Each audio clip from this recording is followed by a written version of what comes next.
Arata woke up from a nightmare where everything around him was shrouded in darkness, and he was reaching out to grab Hijiri's hand to save her. When he woke up, he accidentally had his hand on Hijiri's chest. He greeted her and asked if she had made breakfast. Before heading off to school, the two of them ate together. During breakfast, Arata asked if Hijiri was still mad at him. Hijiri told him to talk about something else, so Arata made a comment about how her chest seemed to have gotten a little bigger. Hijiri scolded him, but Arata just said that it was a good thing. He brought up an old drawing where Hijiri had written "Hijiri loves Arata," saying she looked like a little kid when she drew it. Hijiri was surprised that he still had it and said it was embarrassing.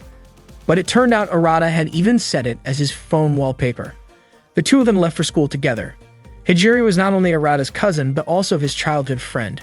Arata thought she could be annoying and bossy, but he did not hate being around her. Hijiri commented on how clear the weather was that day. Arata looked up and saw the sun covered in black, but assumed it was just his imagination. Suddenly, a girl passed by and he heard her voice telling him to wake up or else she would kill him. Later in class, Arata was still thinking about the girl's voice from that morning. During lunch break, he went up to the school rooftop and spaced out. Hijiri found him there and said she had not known he liked spending time up there. She asked why he looked like something was on his mind. Arata asked if the sun had always been black. Hijiri was confused and told him that, as far as she knew, the sun had been black even before he was born. Arata asked if she was being serious. Hijiri told him that the world he was in was exactly the world he had wished for, a place where the two of them could be together and have fun every day. So why would it matter if the sun was black? She even said that if he stayed with her forever, she would do anything he wanted. That made Arata question whether the person in front of him was really Hijiri. To test her, he asked about his birthday, his favorite food, and where he hid his adult magazines. She answered all of them. His birthday was June 18th, his favorite food was fried chicken, and he kept the magazines under his bed. Hijiri asked if he still did not believe her and said she had never lied to him. Then Arata asked again what color the sun was. Hijiri said it was obviously black. Arata reminded her that when they were kids, she had drawn it red. He was sure that Hijiri had never lied to him, so he started wondering who the girl in front of him really was and where the real Hijiri had gone. Hijiri laughed and said that Arata had backed her into a corner. She admitted she never expected him to figure out just from that drawing. Suddenly, a girl fired a shot at Hijiri. Thankfully, she managed to activate his shield in time. Arata realized that it was the same girl he had seen that morning. She introduced herself as Lilith. Arata asked why she was wearing something that looked like an assassin's outfit, and Lilith explained it was actually a battle uniform for mages. Arata was totally confused about what was going on. Hijiri snapped her fingers and changed everything in front of him. The world around them started to fall apart. Hijiri told him that this was actually the world he had been living in all along. Lilith explained that 3 days ago, a massive gravitational disturbance of unknown origin had been detected in that area. The incident was known as a breakdown phenomenon. The entire city had been swallowed up by a gravitational quake. Arata held his head in pain as the memories came flooding back. Hijiri asked if he had finally remembered what happened. Arata recalled the moment when the sunlight turned black and the dark light swallowed everything. That was when Hijiri gave him a magic book and asked him to save the world to make her wish come true. She had asked him to wake up in the morning after she left to make sure he ate 3 times a day and to keep himself clean. She kissed Arata, and not long after that, her body began to fade. She told him not to forget about her.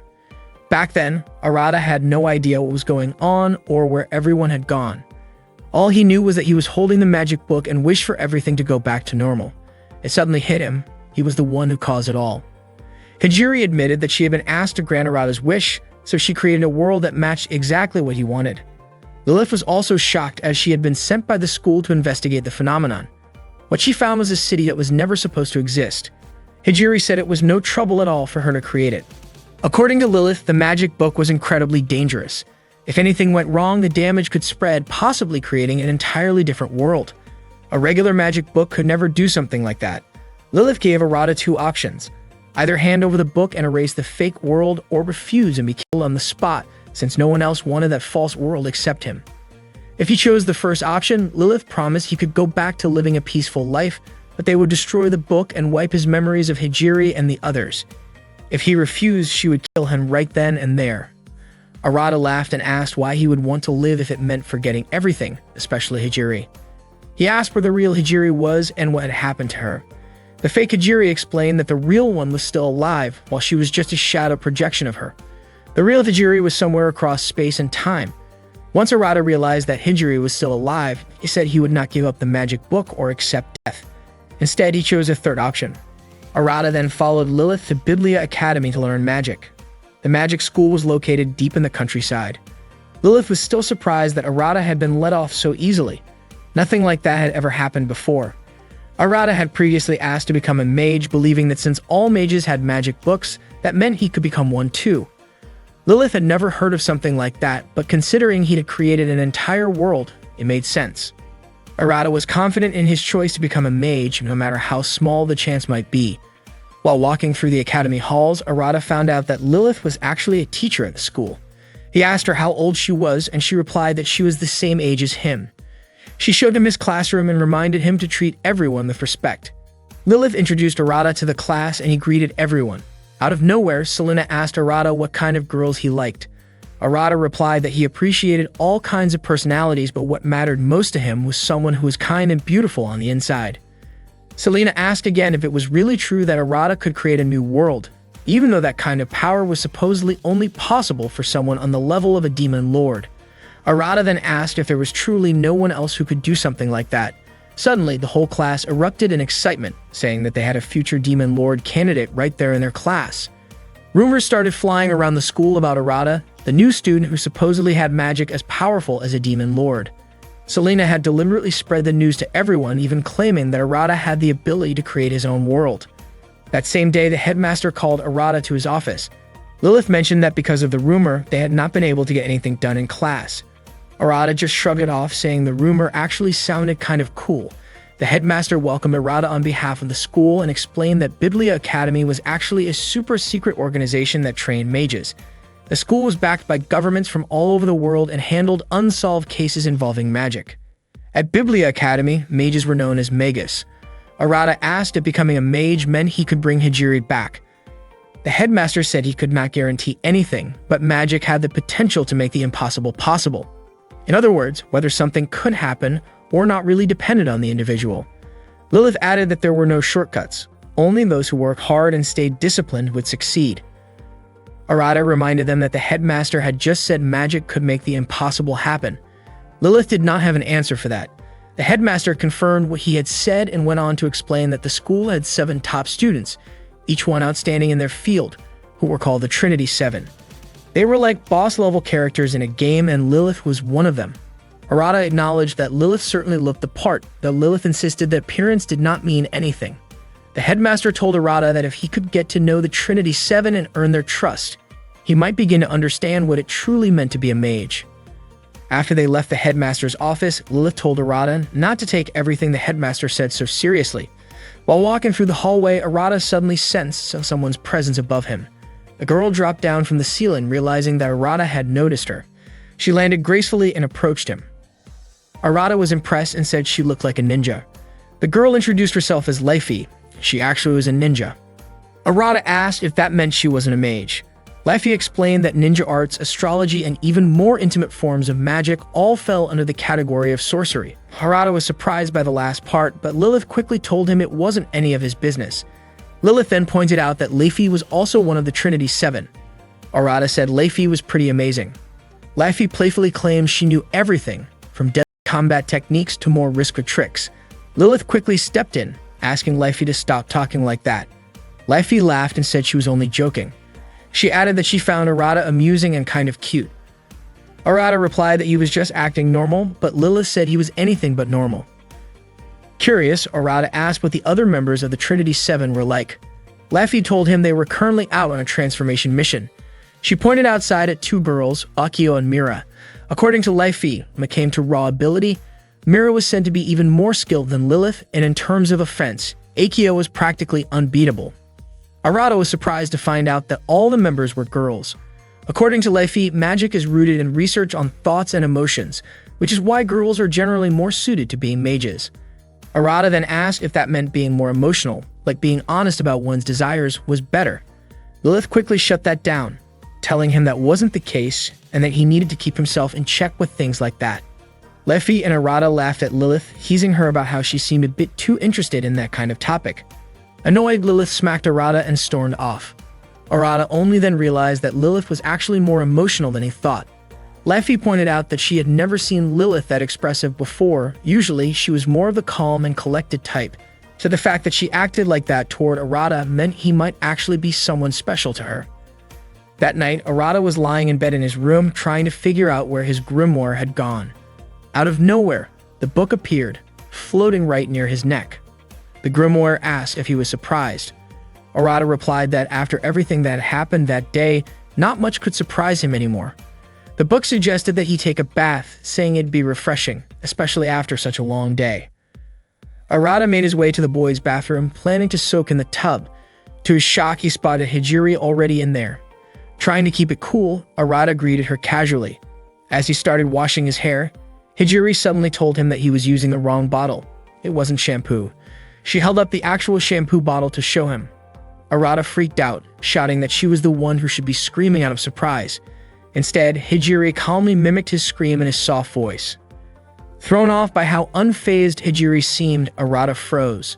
Then Hijiri blurted out something totally unexpected, mentioning her size. Completely panicked, Arata sprinted out of the bathroom, yelling the whole way.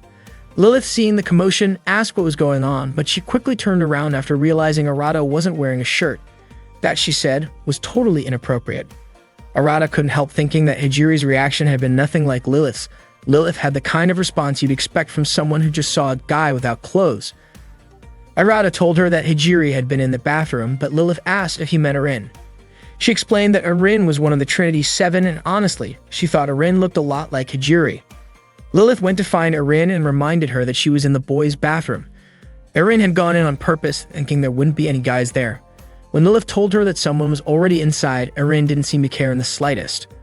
After getting dressed, Arata called for his grimoire again. The book asked if he wasn't happy after all. Most guys might be.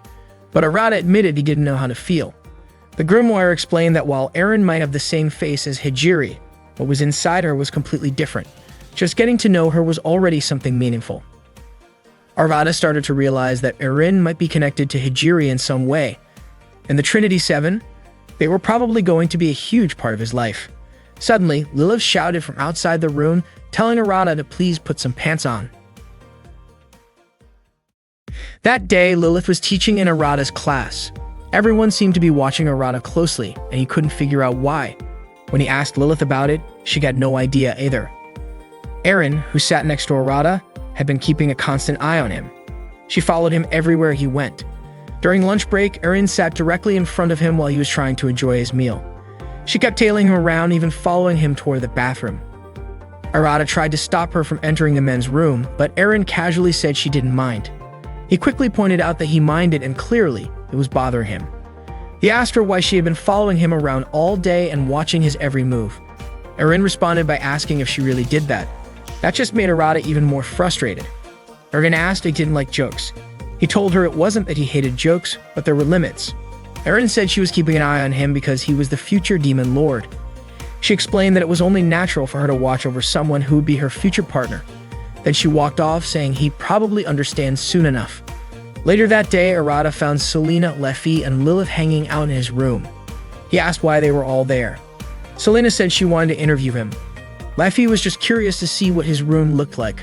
Lilith, on the other hand, said she couldn't leave the girls alone in a boy's room, especially since she was still technically a teacher, even if she was the same age as Arata. Selena started her interview, mentioning that the future Demon Lord was the center of attention at school. Arata agreed to be interviewed. When asked about his favorite food, he said it was fried chicken. Leffy offered to make him some, even joking that she'd add a love potion to it. Surprisingly, Arata didn't say no. Selena asked if he was okay with that, even if there was a love potion in it. He said he didn't mind, it wasn't like the fried chicken he usually had. Then she asked who he'd go after first, since eating the chicken might make him go wild. Arata replied that he'd probably go for whoever had the biggest chest. Lilith was clearly annoyed by his answer. Arata apologized and said he was just joking. He then asked them to tell him more about magic. Lilith agreed to help. Selena whispered to Leffy that Lilith seemed like a surprisingly caring teacher. Leffy responded that when it came to anything related to classwork, Lilith would always be gentle. That led both of them to start imagining something suggestive between Lilith and Arata. Lilith quickly shut that down, saying it was never going to happen. Selena and Leifi teased that Lilith looked especially cute and flustered when being teased. Arata then asked Lilith about the magic book she was holding. She explained that it was the Astel manuscript. She found out about it from the headmaster, and it turned out to be a legendary magic book said to hold information about another world. Arata finally understood just how important the book really was. The whole reason he came to this magic school was to follow the clues from that book and hopefully find Hijiri. Lilith told him it made sense that he didn't know about the manuscript. It had always been considered just a legend. Lilith went on to explain that what a mage needed was a research concept known as a thema, and that the 7 deadly sins serve as their archives. Suddenly, the room went dark.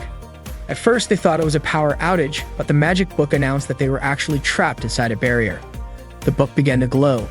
In the confusion, Arata accidentally landed on top of Selena, and his hand ended up on Lilith's chest. Lilith screamed and immediately slapped him. Neither the door handle nor the window would open. They were really stuck inside the barrier, a miniature version of another world created by Arata himself. Hearing Arata talk so casually with a magic book, Selena was amazed that he could discuss something so incredible without any hesitation. Arata explained that since he already understood what was going on, there was no point in freaking out. Lilith said the barrier had cut them off from their dimension, and that it was the first time she had seen anything like it even after all her years at the academy. The magic book mentioned that the current game seemed to be about figuring out how to escape from their situation. Arata suspected that the book actually knew how to get out, but unfortunately, it went back to sleep, telling them to just let it know once they'd solved the puzzle. Before it dozed off, Arata asked the book not to turn off its light. Even though they were all trapped, no one panicked, thankfully. According to Arata, panicking was pointless. What mattered was doing whatever they could. He tried smashing through the trap's wall with a chair, but the chair shattered. Arata brushed it off, saying it wasn't a big deal.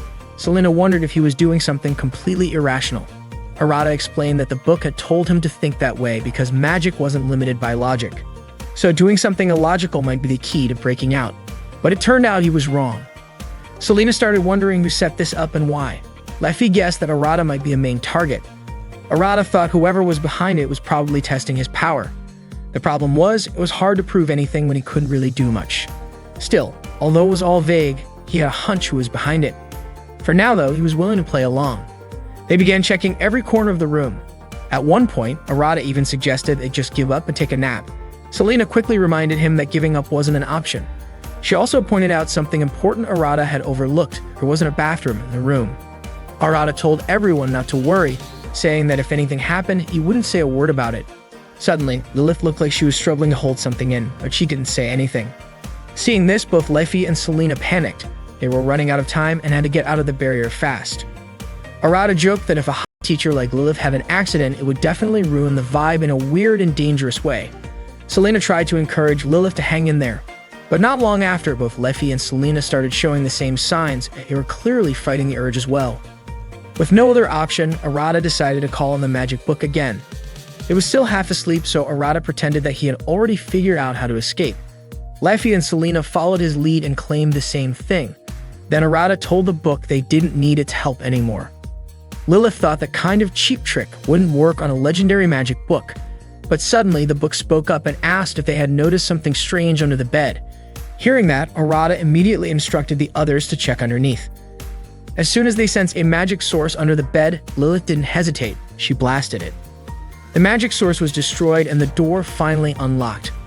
Arata wasted no time telling the 3 of them to head to the bathroom. The magic book commented that Arata was smarter than it thought. He even managed to fool a book like that. And clearly, solving the puzzle in that way wasn't the logical route at all. The book said it was really looking forward to the thema Arata would choose next. Arata then asked how to make the most out of a research thema. The magic book seemed surprised that he didn't already know. Just then, Erin appeared in front of the room and explained that a thema was a research concept that consumed a wizard's full focus. It involved carrying out everything they'd learned in their research, and a wizard could cast their magic using that thema as a spell. Arata guessed the barrier must have been Erin's, since she showed up at the perfect moment. Erin admitted she didn't think Arata would be able to break through with such a cheap trick. But Arata believed it was actually a clever and courageous win. Erin asked if he was mad at her. Arata smiled and replied that thanks to her, he got to witness a pretty strange but interesting scene involving 3 attractive girls trying to hold it in. He even thanked her for it. Erin asked Arata if he had a habit of peeking on girls while they were using the bathroom. If that was the case, she said she'd just go right there. Arata called her a total maniac. Suddenly, the magic book chimed in, saying Arata always acted like a good guy whenever he was around Erin. But Arata figured the book was just messing with him. The book then asked if it was because Erin looked like Hijiri, and Arata admitted he hadn't really thought about that. Erin greeted the magic book and introduced herself. They hit it off pretty quickly, and she ended up borrowing the book. Arata couldn't deny it. Erin really did remind him of Hijiri. Curious, he asked Erin why she had sealed off his room. Turns out it was because Arata was being referred to as the Demon Lord candidate. Confused, Arata wondered why everyone kept calling him that and asked what exactly a Demon Lord was supposed to be. Erin explained that it meant he was destined to be the king of those who walk the path of destruction, and that was him. She also mentioned that the headmaster knew about it too. Right then, the headmaster suddenly appeared in front of them. But instead of acknowledging him, Arata asked Erin if they could go somewhere more private to talk in detail. Surprisingly, they completely ignored the headmaster, even though he had just used a flashy technique to make an entrance. Arata and Erin walked into a room where Lilith was already waiting. Without warning, Erin casually asked Arata if he would be interested in sharing a bed before marriage. Arata responded by saying it was a bold idea, leaving Lilith completely stunned by the unexpected conversation. Arata then told Lilith that her presence helped him stay calm and asked if she would stay with him a little longer. Seeing that, Erin accused Arata of being unfaithful to her. Arata just smiled and joked that having them both around did not sound like a bad thing. That earned him a sharp slap from Lilith. Trying to shift the focus, Arata asked Erin why she had locked them inside his room. Lilith was surprised to learn that Erin was behind it. Erin explained that she did not mean to trap anyone, she just did not want to waste time. She added that the headmaster had told her a strong emotional conflict could trigger a major magical phenomenon in the Demon Lord candidate.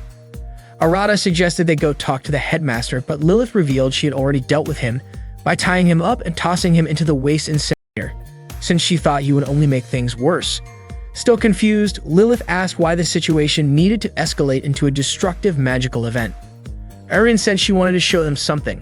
She told Arata to place his hand on hers, and a strange magical force began to take shape. Erin linked it to the Ira archive to activate her magic Thema.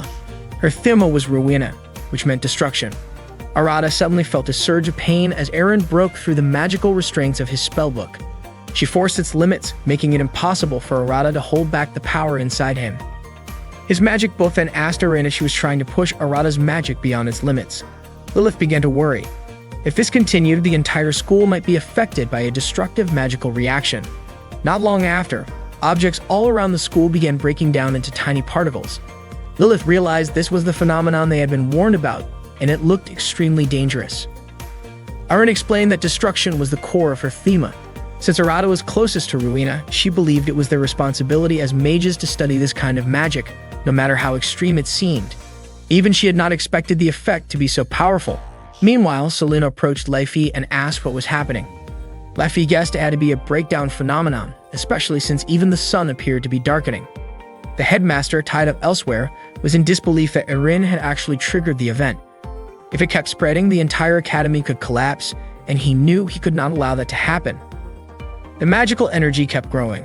Erin was shocked by how much power had been unleashed. Lilith realized that if this did not stop, the damage might not be limited to just the school, it could reach far beyond that. She aimed her weapon at Arata, preparing to stop him, but Erin stepped between them. Lilith asked her to move, but Erin refused. She could not stand by while someone hurt the man she considered her future partner. Lilith reminded her that the destruction could take out everything, including Erin herself. But Erin insisted. To her, the purpose of magic was to explore the unknown, even if it meant stepping into something as dangerous as destruction. Just then, Mira and Akio suddenly broke through the wall, calling in a surprise entrance. They had just returned from trying to contain another breakdown event elsewhere, only to find their own school under threat. Mira was a top Brumoyer security officer, and Akio held the third highest rank in that division. Lilith asked why they were back so soon, since their mission was still underway. Akio answered that it had already been wrapped up. Suddenly, the destructive energy stopped. Mira had used her own powerful magic to neutralize it.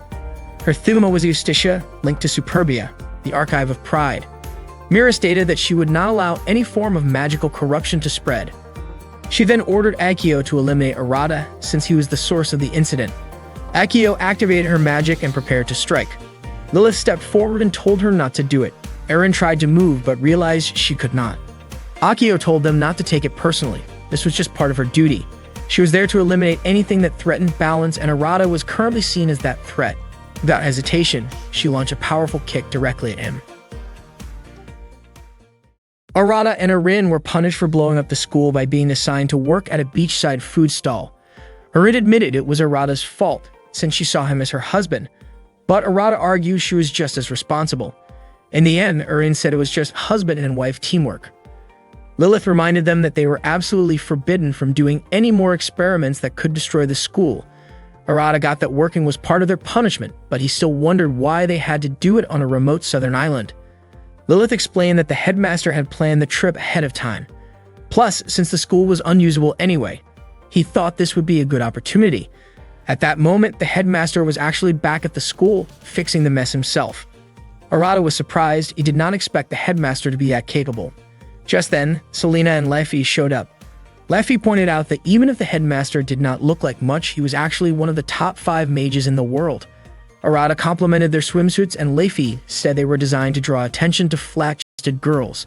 Selena quickly insisted she was not flat, but Leffy argued flat-chested girls were great and could definitely steal the spotlight.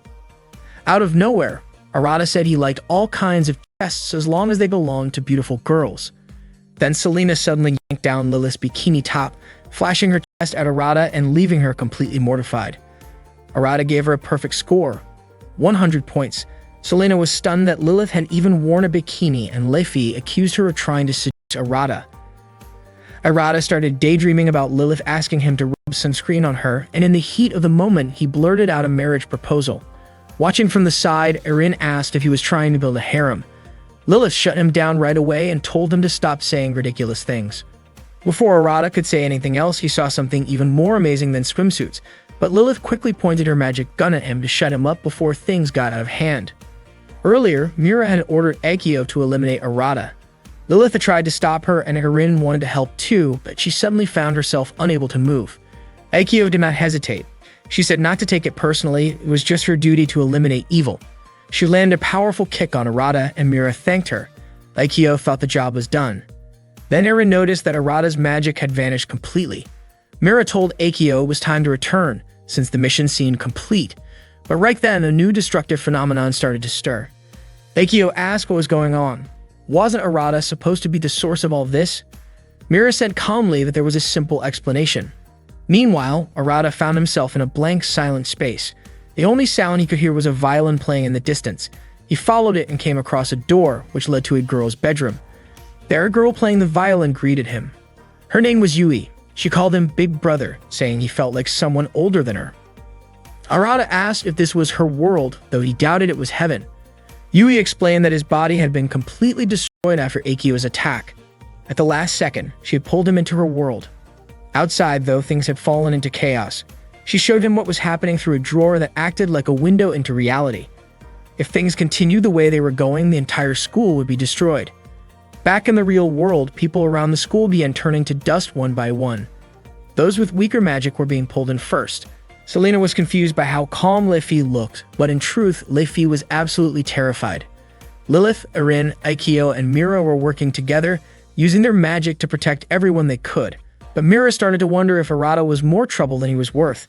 It felt like he had dragged all of them into this mess. Meanwhile, Arata told Yui he had to go back. He had to stop what was happening. Yui asked if he even knew how to stop it. Arata admitted he did not, but since he was the one who caused it, he felt responsible for ending it. Yui admired his determination. Arata said he did not want to drag anyone else into the chaos. That was when Yui told him he could take control of his magic by choosing a thema and channeling magic through it. She explained that to become a real mage, he had to research and pick a thema, because that was where everything began and ended. Superbia, Invidia, Ira, Acedia, Avaricia, Eula, and Luxuria, the 7 deadly sins. Each one represented an archive where different themas could be found and studied. According to Yui, that was the shortcut he needed to gain full control of his magic. That was when Arata remembered Mira and mentioned Superbia. Yui confirmed that Superbia was the archive Mira's magic came from. She also explained that Mira's thema was Justitia, which represented justice. Hearing that, Arata started to get a better idea of how his own magic might work. If Mira's thema was justice, then maybe his was the opposite. He thanked Yui. and said he had to go back to the school and set things right. If he didn't, even Yui's world might be in danger. He said he could handle it and promised to show her, then asked her to send him back. A moment later, Arata reappeared inside Mira's protective barrier, right in front of Lilith and the others. He told them that if he could stop the destructive phenomenon, then everything would be fine. Mira still was not convinced and got ready to attack again, but Akio stopped her and said they should wait and see. If Arata failed, they could take care of it then. Arata quickly turned to his grimoire and chose Rules as his thinema. The grimoire responded, confirming his choice. The heart, the existence, and the soul led to Impel, which belonged to the Superbia Archive. The Astal manuscript, Arata's grimoire, officially declared its contract with him. Without wasting any time, Arata activated his Thema and entered Magus mode. With that power, he and the grimoire could take control of all the magic in the area and erase it. He shouted for all the surrounding magic to vanish, and just like that, the destructive phenomenon stopped completely. But then something unexpected happened. Lilith, Erin, and Akio's clothes vanished. Only Arata and Mira were still dressed. Lilith screamed and scrambled to cover herself. Akio asked why Mira's clothes were still intact, and Mira explained that her crystal sphere had reflected the effect. She sighed and said the Demon Lord candidate was way too much trouble, and she never wanted to deal with that again. Then even Arata's clothes disappeared, making Lilith scream again in shock. Later, Arata proudly told Selena that he had saved everyone with his amazing new technique. Selena asked what kind of technique he meant. Erin jumped in and said that Arata's new power had erased the destruction entirely. Arata told them it was called Magus Mode. Selena said this was Arata's official debut as a mage. But Lilith cut in, warning him not to show that off to just anyone. Out of nowhere, Leify commented that Lilith should not be flashing her chest to people either. Then, true to form, Leify grabbed Lilith's chest and casually said she was impressed, talking about its elasticity, softness, and shape. Lilith told her to stop, but Leify seemed to be enjoying herself. Not long after that, Lilith pulled out her weapon and fired it. Arata and Selena quickly ran away. While they were alone, Arata asked if Selena really wanted to see him. She replied that what she wanted to see was what was under his underwear, but then instantly took it back. She just wanted to see him in Magus mode. Suddenly, Arata's magic book spoke up and said Selena was good at teasing him. Selena asked if it was really a magic book, and it answered by reminding her that the last time they met, she had been holding in her pee. Embarrassed, Selena told Arata to show her his magical powers. Since no one else was around, Arata activated Magus mode. Selena was amazed. Then, without warning, she used her magic to bind him using a photo. Her magic, Logos Art, had the power to restrain even future Sorcerer Kings. Arata's magic book told him to show Selena his ultimate technique. In a flash, Arata broke out of the spell and made Selena's clothes disappear. Selena let out a loud scream, which reached all the way to Mira and Akio, who were swimming nearby. Akio asked Mira if she was still sure nothing was going on, and Mira replied that Arata really did seem like a complete pervert. Akio agreed, saying that a magic spell that people might actually be terrifying. Selena told Leify what had happened, and Leify said Arata sounded pretty interesting. While they were walking down the hallway, they suddenly heard voices coming from near Lilith's room. It was Arata and Lilith. Leify and Selena immediately assumed they were up to something naughty.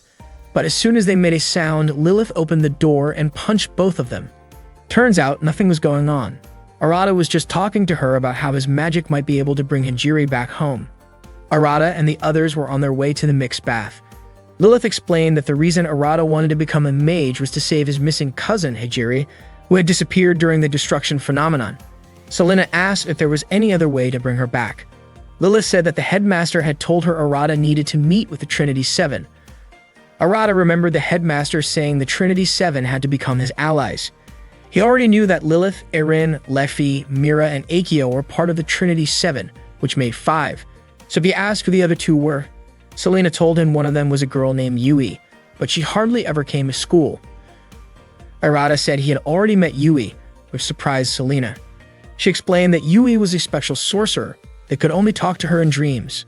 The last girl had disappeared before Arata even got to the magic school, and no one knew where she was now.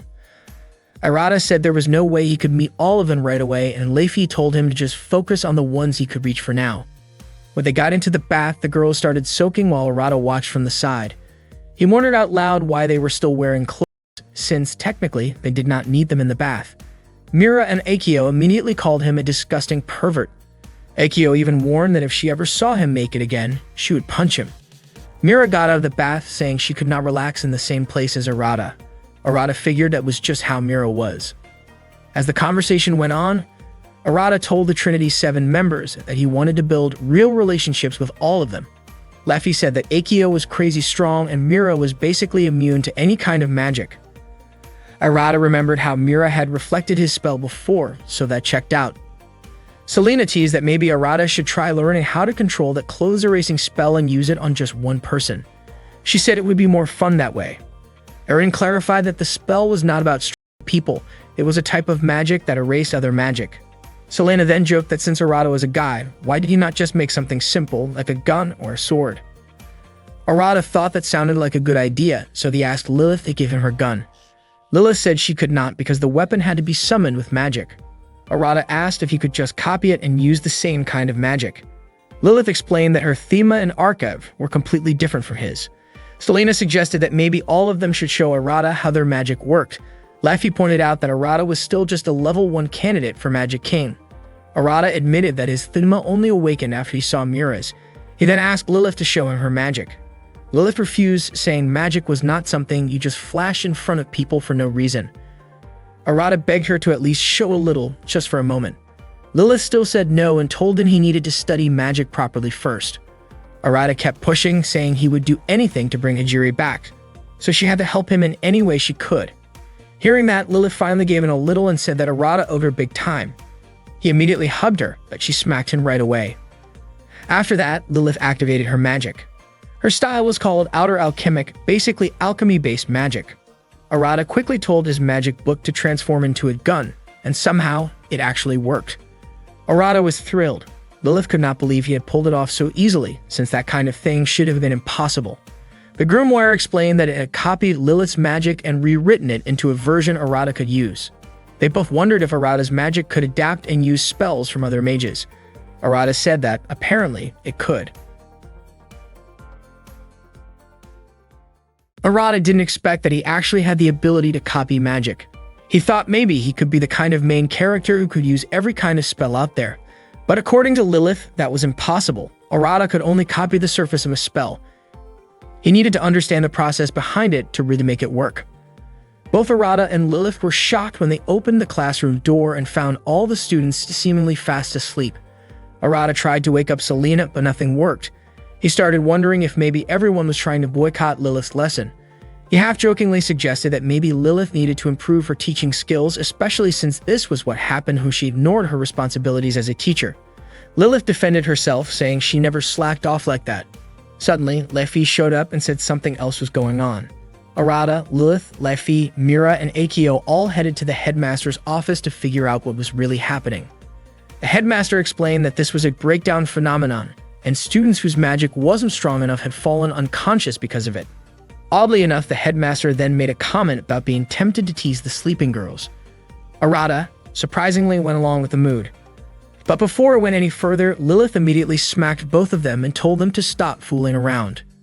Mira told Akio they needed to eliminate the breakdown phenomenon as soon as possible. The headmaster asked Mira to work together with the others, but she refused, insisting that she and Akio were more than capable of handling it on their own. Before leaving the room, Mira shot Arata a cold, judgmental look. Arata, half-jokingly, wondered aloud if maybe Mira had a crush on him. Erin quickly shut that down, saying Arata was way too full of himself. Arata told Erin she should try being a little more open, to which she dryly replied, "Like letting you see me naked again." Lilith then turned to the headmaster and asked if the breakdown phenomenon was really what he said it was. He confirmed that powerful magic was leaking from beneath the school. Leffy guessed that the magic could be coming from Yui. Arata asked if Yui was the girl with the second sexiest body after Lilith. The headmaster confirmed it. He explained that Yui lived in a prison underneath the school and her magic was going wild, which caused this whole situation. That was the first time Arata learned that the school even had an underground prison. Lilith, Arata, Leffy, and Erin made their way through a massive underground labyrinth to find Yui. Leffy explained that Yui was a mage who lived on the other side of this world, basically, the dream world. That was her Thema, and that's why she was sealed away. She used Cardinal class magic, making her the second most powerful mage after the headmaster. According to Erin, Yui's immense power had caused her world to fall into a deep sleep. When Arata asked what that meant, Leafy said simply that the world Yui used to live in was destroyed. Lilith suspected that Yui might have been influenced by the Demon Lord candidate because she had met Arata. Arata realized there was a chance this whole phenomenon was partly his fault. Lilith reassured him that they could still fix it. Leafy encouraged them to find Yui before Mira and Akio did. Arata asked why it was so urgent. Arin explained that one of the duties of Grimoire security was to reformat breakdown phenomena and eliminate anything corrupted by them. So if Mira and Akio reached Yui first, they would likely destroy her. Understanding the stakes, Arata agreed they had to find Yui quickly. Since the place was dangerous, they needed to switch into Magus mode. Leafy noticed that something, or someone, seemed to be waiting for them. It turned out to be demons. Demons often show up during breakdown phenomena or in places with magical interference. They're creatures from another world that feed on magic, and those who wield it. Arata mentioned that the gun he created before might come in handy, but he didn't know how to summon it again. He asked his grimoire if it could transform into the same gun, but the book replied by asking him for the composition details. Arata was confused since the last time the book had done it easily. Meanwhile, Arin put up a barrier to keep the demons at bay. Arata kept trying to summon the gun he wanted. It did appear, but in a completely different form. He tried to use it, but it didn't work. Frustrated, he tossed it to the ground, and unexpectedly, it ended up canceling out Arin and Lilith's magic instead. In an instant, Arin's barrier vanished and the demons began closing in on them.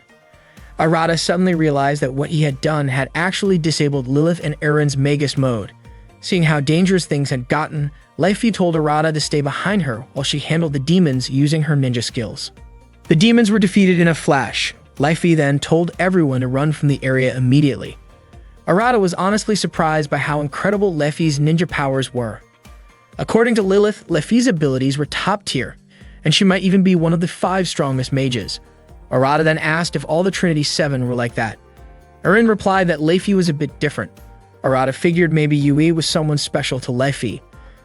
After running for quite a while, they made their way down the staircase and things got darker. Suddenly, Lilith thought Arata was touching her body. Arata also felt something soft, like Lilith's chest.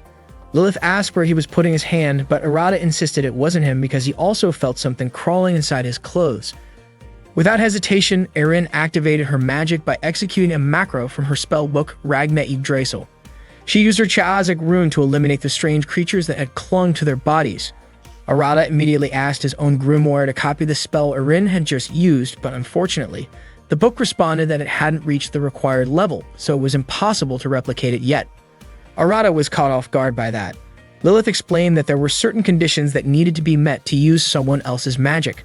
Leafy mentioned that the time Arata had managed to copy Lilith's spell was probably just a coincidence. Arata wondered if it had something to do with seeing her chest, but Arin reminded him that he had already seen hers too. Lilith asked Arata to stop mentioning chest over and over, especially in a place like that. Arata commented on how useful Arin's magic was, and Arin explained that she had written it into her spellbook and registered it as a macro. She also set up a defensive chant to make sure those creatures wouldn't get to Arata again. Arata thanked her and Arin smiled in response. Soon, more demons appeared and Lilith immediately started shooting at them. She reminded Arata that he really needed to learn how to use macros and chants. Arin said that if he wrote a macro in his spellbook and recited the chant properly, the registered spell would activate. Just as the demons closed in on Arata, Leafy stepped in and wiped them out effortlessly. She told Arata that she'd really appreciate it if he could master his magic quickly. To save Yubi, they needed Arata's unique power, one that could erase destructive phenomena. Leafy said her Thimo was hopes, so she had high expectations for Arata as a future Demon Lord candidate. By that point, they had reached the lowest level of the area. Arata was surprised that they made it there so easily. Lilith pointed out that weak shadows wouldn't be able to beat Leafy even if they attacked all at once, but Arin warned that the real threats were Mira and Akio. Right then, Mira and Akio appeared before them, walking through a wall they had just smashed down. Akio explained that they got there by breaking through the floor and then destroying every wall in a straight line. Mira quickly told Akio they had to go, since Yui was just ahead. Arata asked if they were planning to kill Yui. Mira said Yui was the cause of the destructive phenomenon, but Arata thought they were jumping to conclusions. Mira responded that she wouldn't mind starting with Arata, especially since his magic had no effect on her. Leafy challenged Akio and Akio was more than happy to accept. Mira asked Akio not to waste time. If Lilith and Leifi got in their way, they'd never get anywhere. Akio agreed and promised to wrap things up quickly. Just as Leifi was about to activate her magic, she told Arata and the others to go ahead, because only Arata had the power to save Yui. Leifi activated her magic connected to the NVIDIA archive by chanting Shinpu Shorai.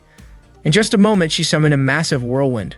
Arata lost his balance and fell to his knees right in front of Mira. Accidentally, he caught a glimpse of Mira's bunny print underwear. Mira, completely shocked and embarrassed, immediately told Akio to finish the fight, and without hesitation, Akio unleashed a powerful blow. Arata, Lilith, and Erin rushed straight to Yui's room. As soon as Lilith opened the door, poisonous gas began pouring out of it. Inside, a giant dragon loomed, and Yui looked completely different from how Arata had seen her before. According to Erin, what Arata saw earlier was Yui's ideal form.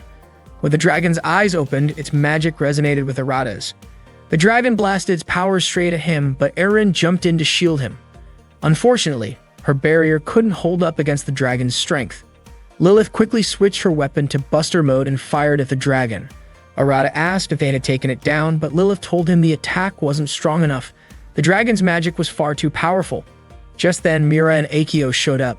Mira explained that the creature was Code D and its illusion had fully materialized. Seeing them arrive, Arata asked where Leifi was. Lilith even started to worry that something might have happened to her. Suddenly, Leifi appeared right behind Lilith and, out of nowhere, squeezed her chest, causing Lilith to scream loudly. Erin asked Akio if they should consider a ceasefire, but Akio thought they couldn't afford to take it lightly. That dragon wasn't just any illusion, it was the strongest kind, something like a demon. Mira wondered if Akio was planning to take it on alone, but Akio still wanted to give it a try. Leifi helped Arata up and told him to take a deep breath and refocus on his grimoire. Not long after, he started to recover, and the toxic gas that had been coming from his body began to fade. Watching Lilith and the others teaming up to take down the dragon, Leifi encouraged Arata to join them in the fight. She reminded him that magic battles could erase destructive phenomena, and if he truly wanted to find Hijiri, he would eventually have to face battles like this. Arata asked Leifi how to summon his gun, saying he wanted to use it. Leifi agreed, saying it was the best way to help Yui. Arata called her kind, but Leifi said she didn't expect anything from anyone. Yui had never really made friends, but the two of them had a lot in common. According to Leifi, Arata's Thema magic was the furthest thing from who he was. And because she didn't expect anything from others, she had ended up wishing for everything. Arata understood. Magic was about doing the things that seemed most impossible or unreasonable. He wanted to get everything under control and stop the destructive phenomenon. Leifi asked Lilith to give Arata a proper magic lesson. Lilith started explaining. She told Arata he needed to choose his materia first. His grimoire said the incantation could be the same as what Lilith used, and that part didn't matter much, but Arata had to be careful. He had a habit of underestimating magic. Using too much of it without thinking could end up swallowing him one day. Lilith explained that alchemy is bound by material exchange and that it uses either magic or a person's soul as its cost. So if it's used too much, the price could go beyond what Arata can handle. His grimoire warned that if he kept pushing his magic, it might overwhelm him, and Arata could turn into a demon. The book even mentioned that if his magic spiraled out of control, he might end up just like the demons he had faced before.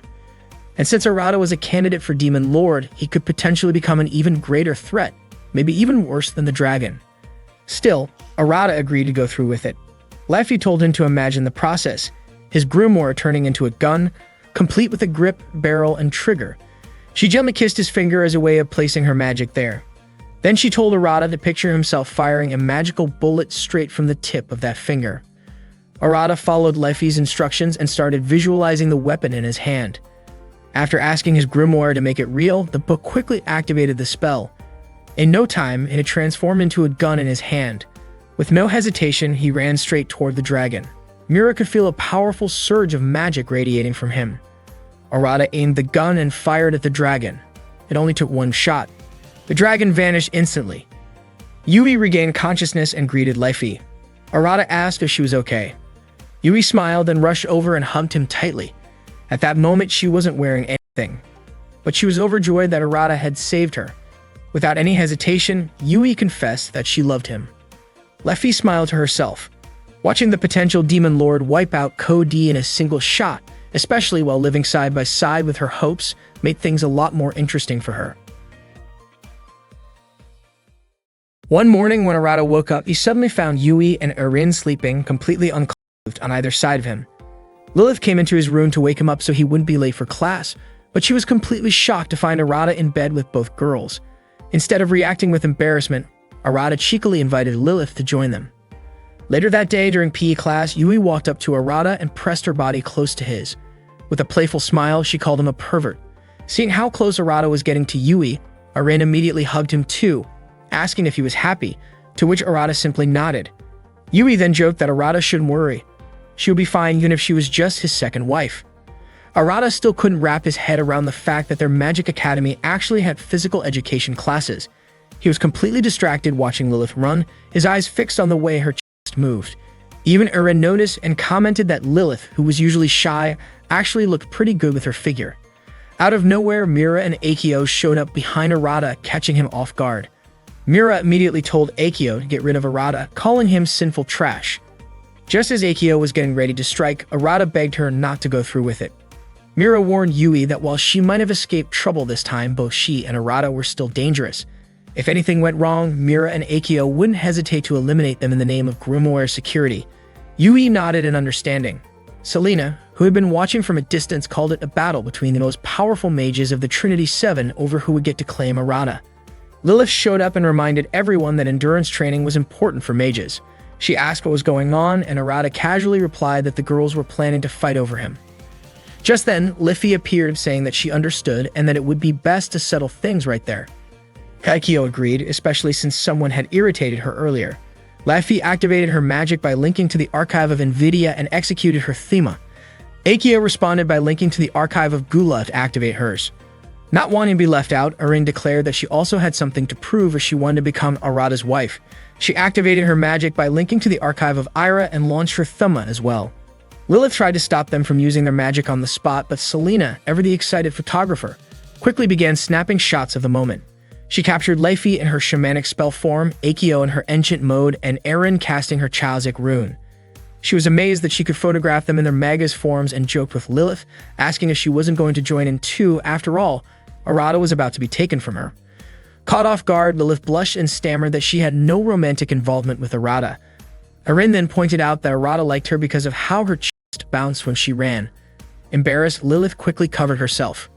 Yui, refusing to stay quiet after hearing that the others were fighting over Arata, activated her own magic by linking to the archive of Avaricia.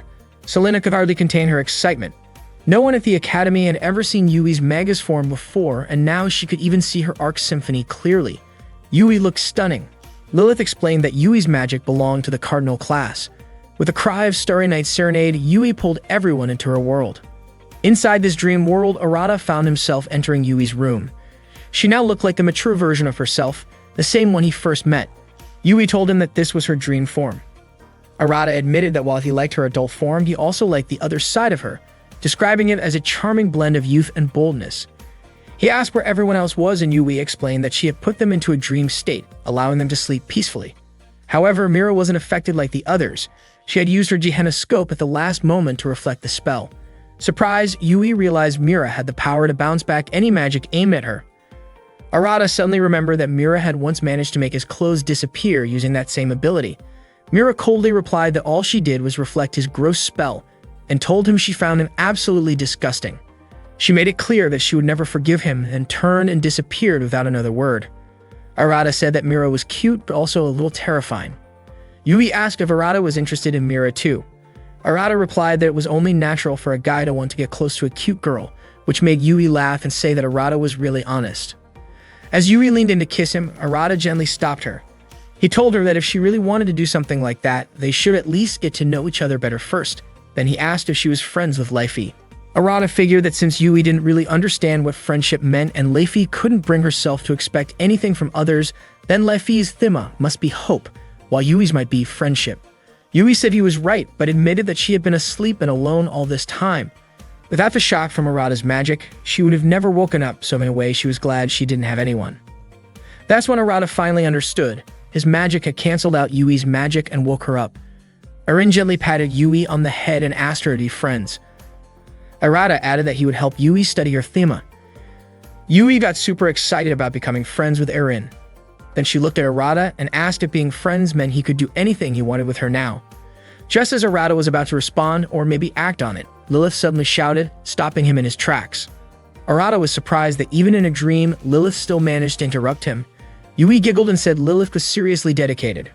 Arata suggested that Yui return everyone to the real world. Instead, Yui suddenly kissed Arata and thanked him for saving her. In an instant, everyone returned to the real world, but only Arata and Yui were still unconscious. Eren, Lilith, and Leify waited by their side for them to wake up. With Yui now part of the group that made 6 members of the Trinity 7, but they still had no idea where the 7th member was. Selena showed up and mentioned that since Arata had managed to save Yui, maybe he could also find the final member. Meanwhile, Mira was taking a bath. Akio asked why she seemed so deep in thought. When Akio touched her, Mira was startled and slipped, but Akio quickly apologized. The two of them soaked together in the hot springs. Akio could tell Mira was still feeling down and asked again what was bothering her, but Mira didn't feel like talking about it at first. Akio moved closer and reminded her that she didn't always have to act like the captain of Grimoire security. Sometimes it was okay to just be herself. Mira eventually opened up. Lately, she'd seen more and more signs of breakdowns, people losing control of their magic and turning into demons. These incidents were starting to shake her up. She wondered if any of this was connected to Arata, the candidate for Demon Lord. Mira felt like it was her duty to purify and destroy those powerful beings who had fallen. But Akio told her not to carry all that weight alone. She said those corrupted beings were her enemies too, and she'd take care of them. Mira just needed to keep leading her. Akio promised she'd always be by her side. Hearing that made Mira smile. Later that night, a sudden explosion shattered one of the school's glass windows. The next morning, students were shocked to find shards of glass scattered all over the floor. Arata asked Lilith what had happened. Lilith guessed that someone had broken into the school during the night. Mira suddenly accused Arata of being behind it, since there were faint traces of magical breakdown at the scene. Arata insisted he didn't do anything. Lilith said that if there were traces of that kind of magic, the most likely suspects were Arata and Yui. Arata didn't get how she came to that conclusion. Then Yui showed up and mentioned that there were traces of some powerful magic lingering. Lilith noticed how close Yui's face was to Arata's and reminded her to give him some space. But instead of backing off, Yui kissed Arata right in front of her.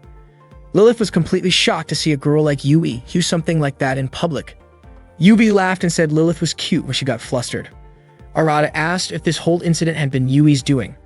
But Yui shook her head. She said it wasn't her fault, and besides, if her magic ever did go out of control, the whole school would have turned into a dungeon by now. Mira was pretty sure the magic came from either Arata or Yui. It felt just like the kind of magic she and Lilith had sensed back in the library, and Lilith agreed. Arata later told Eren about it and mentioned how serious Lilith and Mira had seemed when they were talking about that library magic. Yui, on the other hand, said she had no idea what they were talking about. According to Eren, it made sense. Yui had been asleep the whole time. Out of nowhere, Leify showed up and said there was a ghost in that place. Yui got scared and immediately clung to Arata. Leify asked if Arata was scared of ghosts, but Arata said ghosts didn't seem all that different from the demons or dragons they had faced. Yui disagreed. She thought demons were kind of cute, while ghosts were just plain scary. Still holding onto Arata, Yui appeared visibly shaken, though Arata did not seem particularly bothered. Eren then remarked that Arata tended to be easily influenced by appearances. Arata dismissed the comment and asked what the concern was if the ghosts had not harmed anyone. That was when Leify explained that there had already been a victim.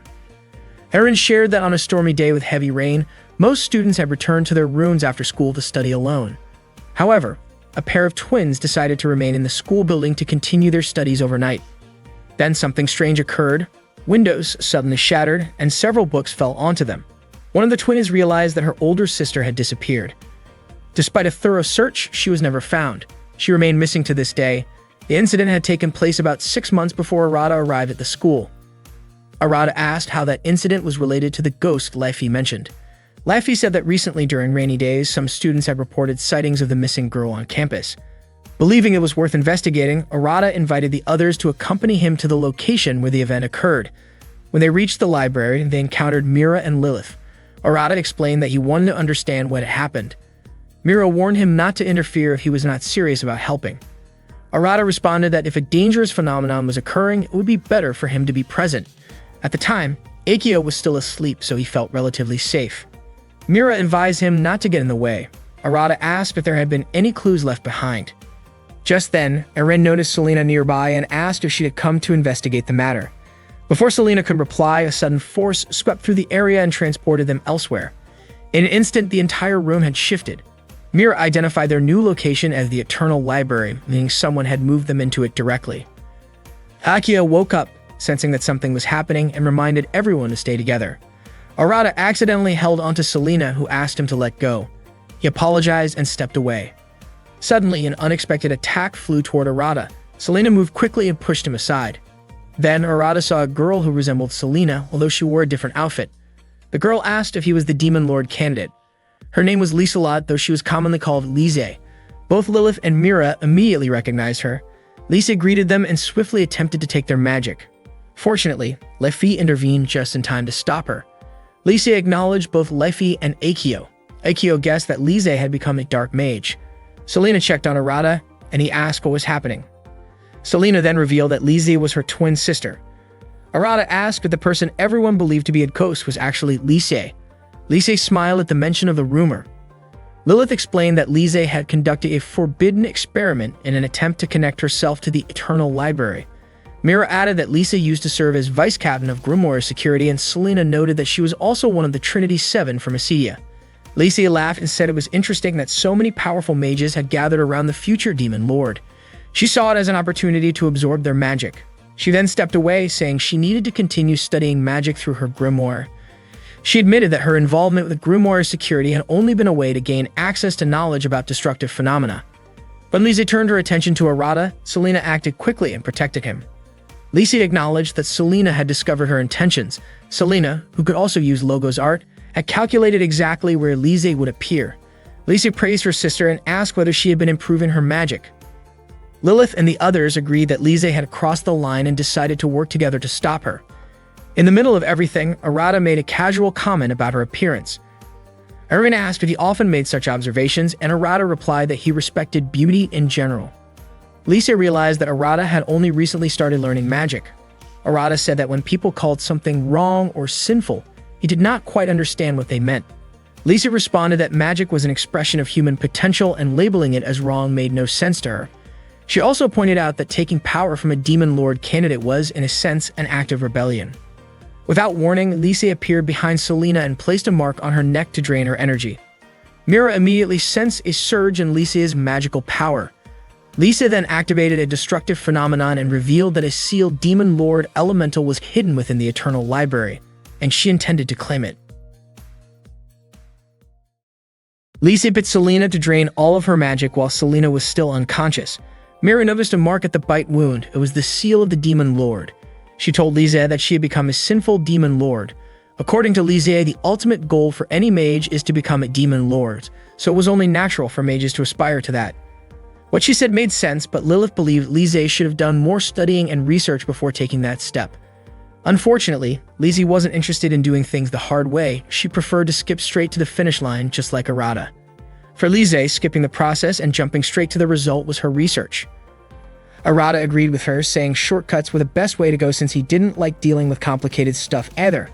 If there was an easier way to do something, he'd absolutely take it. However, he wasn't okay with stealing a friend's magic. His grimoire asked him if he was sure about going up against Lisa, pointing out that she was way stronger than any opponent he had faced so far. Arata responded confidently, saying the title of candidate for Demon Lord belonged to him and him alone, and he was sure he could beat her. He activated his magic, tapping into the Superbia archive, and instantly executed his thema, transforming his grimoire into a gun.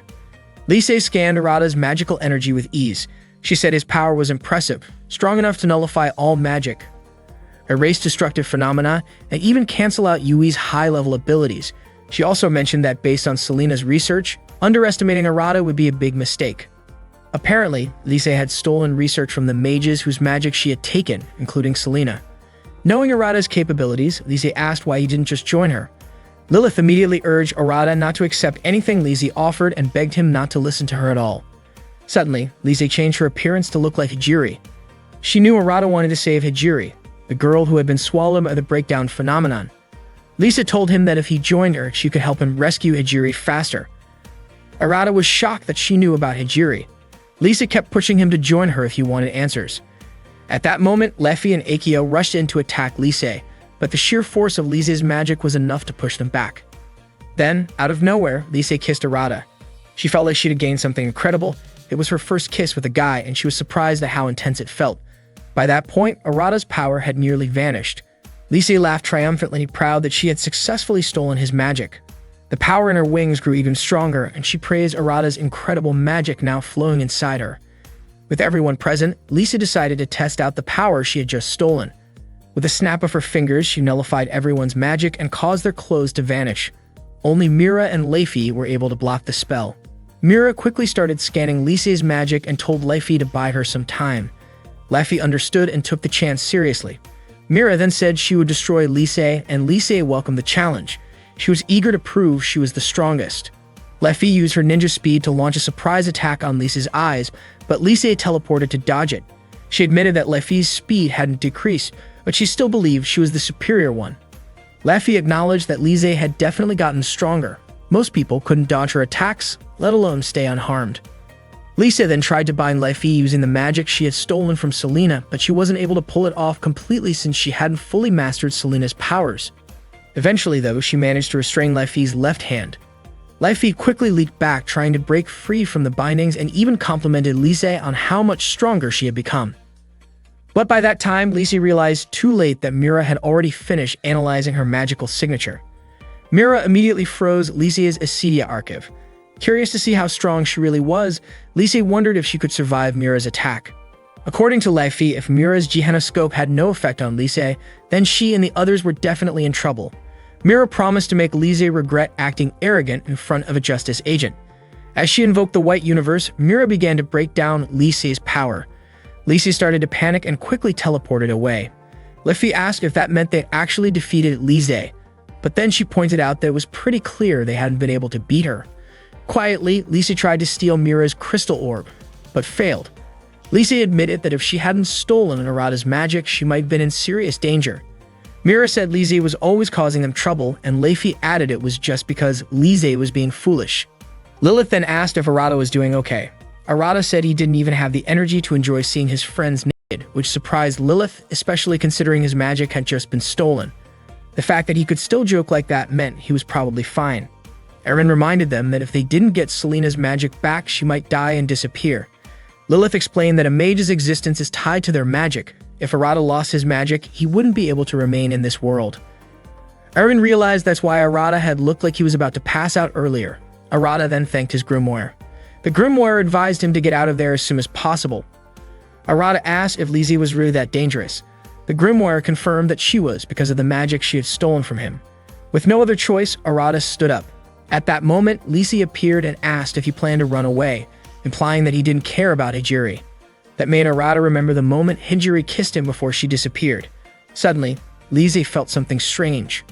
Arata responded, saying of course he cared about Hijiri. But right now, Selena was the one in danger. Lise asked if he seriously thought she'd let him just walk away. Leifi began preparing to strike. Lise calmly said she could see Leifi's movements. But as soon as Lise teleported, Leifi managed to catch up and smash one of her wings. Lise was shocked that Leifi could match her teleportation, calling it unfair. Leifi kept moving around and Lise tried to chase her down and retaliate. But when she launched her attack, she only hit Leifi's clothes, which Leifi had ditched. In a flash, Leifi jumped out and destroyed Lise's other wing. Lise's movement started to slow down as a result. Mira commented that no matter how high Lise's magic level was, if she hadn't mastered it yet, she was no better than a third-rate mage. Leifi hadn't realized that until Mira mentioned it. Realizing her disadvantage, Leifi said she'd invite them back for a rematch once her magic was stable again. Then she vanished. Afterward, Arata and the others returned to the school library. The battle had ended in a draw, but next time, Lise would likely have full control over Arata's stolen magic. Suddenly, Arata thanked Mira for her outfit. Mira hadn't realized her clothes had been torn and became flustered. She then asked Akio to make Arata more useful before Lise came back to challenge them again. During PE class, Mira and Akio told Arata they needed his power to fight Lise. But Arata was too busy staring at Mira and Akio's bodies. He asked what exactly he was supposed to do if he needed to go through magic training. Did that mean climbing a tower or heading into a dungeon? Mira explained they didn't have time for that, so they were going to unlock his hidden potential directly. After all, Arata had the ability to copy other people's magic. Arata said that power didn't work so well with certain spells because of something related to the process. That's why Mira said Akio would be the one to fight Lise. Akio even let Arata copy her spell, Urchin, and told him to get on with it. Arata admitted he still didn't understand how the process worked. Mira told him to figure it out quickly, or he'd die. Akio started showing off her magic power to pressure him. Terrified, Arata tried to dodge her attacks. Meanwhile, Lilith walked over to the room where Selena was sleeping. Erin was still there by her side, and Yui was playing her violin. Yui said she had managed to stop Selena's magic from going out of control. Lilith thanked her, deeply grateful for the help.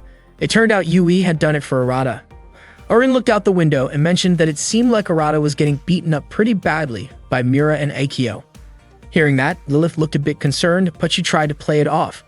Erin still couldn't believe that Mira and Akio had agreed to give Arata a crash course. Lilith hoped they'd all see the results soon, especially before Lise's powers fully stabilized. Just then, Leifi showed up and reminded them they didn't have time to relax. Lilith asked if Leifi was really okay. In truth, Leifi still couldn't move her arm properly. Meanwhile, Arata was still dodging Akio's attacks. At one point, he got thrown back and accidentally landed right on top of Mira. Without meaning to, his hand ended up on her chest. Arata commented that Mira's chest wasn't too big or too small. It felt just right to him. Before Mira could hit him, Arata admitted he knew he was probably only seconds away from getting seriously hurt, which was exactly why he wanted to say that it was an incredible feeling, and that he was really grateful to her. He apologized and then gave her a squeeze. Mira, completely shocked, screamed and smacked him over the head with her crystal orbs so hard that it left him bleeding. Akio still gave Arata a bit of credit. Even though his magic hadn't fully recovered, he was holding up surprisingly well. Arata was confused. If Akio's magic wasn't fully back yet, how could her attacks still be that powerful? Akio explained that Sakina Mao, the original creator of the ancient spell, could actually use it without magic at all. Mira told Arata not to dodge the next hit, since that wouldn't help with his training. Arata argued that if he didn't dodge, he might die. Akio pointed out that unless he used magic to reinforce his body, he'd never be able to beat Lise. Arata then asked if he was supposed to fight like Leifi. Akio laughed and told him no one was expecting him to go that far. A magic battle didn't always have to be that intense. She said Arata's magic was unique. His ability to strip people of their clothes and that weird gun he conjured from his own magic were definitely one of a kind. They went right back into training after that. At the same time, Lilith and the others were talking about Lisa in Selena's room. According to Leifi, most mages chose themas that were pretty far from their morals and personal values. Erin said Lise's thema was stagna, freezing. With Lise's personality, Lilith was certain she wouldn't stay quiet for long. Suddenly, the window next to them shattered. That seemed to be a sign that Lise had arrived. Demons began appearing and instantly drained the magic from two girls nearby. In a flash, their clothes disappeared. The headmaster showed up and handed them towels, thanking them for the lovely view they had unintentionally provided. The girls quickly ran off, embarrassed. The headmaster knew that Mira and Akio were busy training Arata, and the rest of the Trinity Seven didn't have much magic left to fight. He told his assistant that the school was in danger, and to him that made things exciting. The assistant was baffled by how cheerful he was and joked that if Lilith were around, she'd have already slapped him for acting that way. The assistant then left, saying she would go help defend the school. The headmaster commented that if Arata didn't hurry, Lisa, the wicked magic girl, was going to launch her attack. Lisa finally appeared and said she'd love it if the headmaster would be her opponent. The headmaster responded that he was an old man, so he really appreciated if she went easy on him. But since it was the first time a girl ever said that to him, maybe he'd face her in his alternate form. Lieselot smiled and said she would take the headmaster's magic and the school itself as souvenirs to prove she had graduated from that place. Without wasting time, she commanded a group of demons to attack him, but the headmaster effortlessly destroyed them. He then grabbed Lieselot and calmly told her that the first lesson was simple. When facing a more powerful mage, she needed to have her grimoire ready. Lieselot broke free and admitted that while the headmaster was impressive, she couldn't just sit back and wait to see how the fight would play out. She spread her wings wide and shattered the school's window as she flew out. The headmaster sighed, admitting that it would be his responsibility to fix the damage. Lieselot quickly cast Selena's magic spell, Liger Macro. The headmaster instantly recognized it and pointed out the second lesson. If she truly wanted to back someone into a corner, she needed to understand what kind of magic she was dealing with.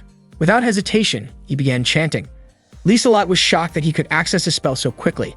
He explained the third lesson. While some people need to make physical movements to cast spells, others, like him, only need a macro spell. He was one of those people. With just a snap of his fingers, he broke free from her magic. The headmaster continued, saying the fourth lesson was about efficiency.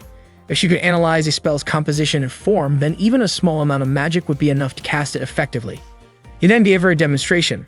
Lieselot laughed, admitting it was exciting to go up against a paladin. She also confessed she wanted to take a large part of his research for herself, but the headmaster believed she wasn't ready for that yet. She acknowledged how incredible he was, even though he hadn't even moved to counter her attacks. He only smiled, but that quiet confidence was the true strength of a paladin, a master of magic. Suddenly, Lieselot froze in surprise as she noticed a massive number of giant monsters gathered behind the headmaster. Lise could see a bunch of huge monsters behind the headmaster. It turned out they were magical constructs from his grimoire, the Gate of Solomon. Only those with a high amount of magic could see them, but the headmaster advised against staring too long because even top-tier mages tend to tremble after gazing at it for too long. Lise realized she might be in serious trouble and wasn't sure how to deal with the headmaster.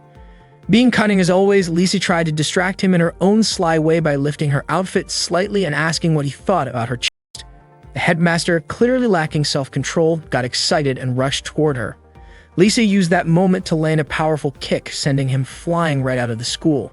The headmaster tried to get back up, muttering to himself that Lise's development was impressive, and that it would be interesting if the others matured like that too. He also said that if Lise only knew, every dark mage throughout history has always ended up losing after gaining too much power. Meanwhile, Arata, Akio, and Mira noticed a destructive magical phenomenon happening at school. They suspected Lise had already started her attack. Mira urged Arata to figure out how to use Akio's technique. Without hesitation, Akio kicked Arata. He immediately got the message. It was his job to copy her magic. His grimoire appeared and said it had already completed the process needed to replicate Akio's ancient spell a while ago. Mira couldn't believe it. The grimoire explained that this time it wasn't about transforming into a weapon. There was no other choice left. The book began scanning through its internal systems. A few moments later, it transformed into a girl.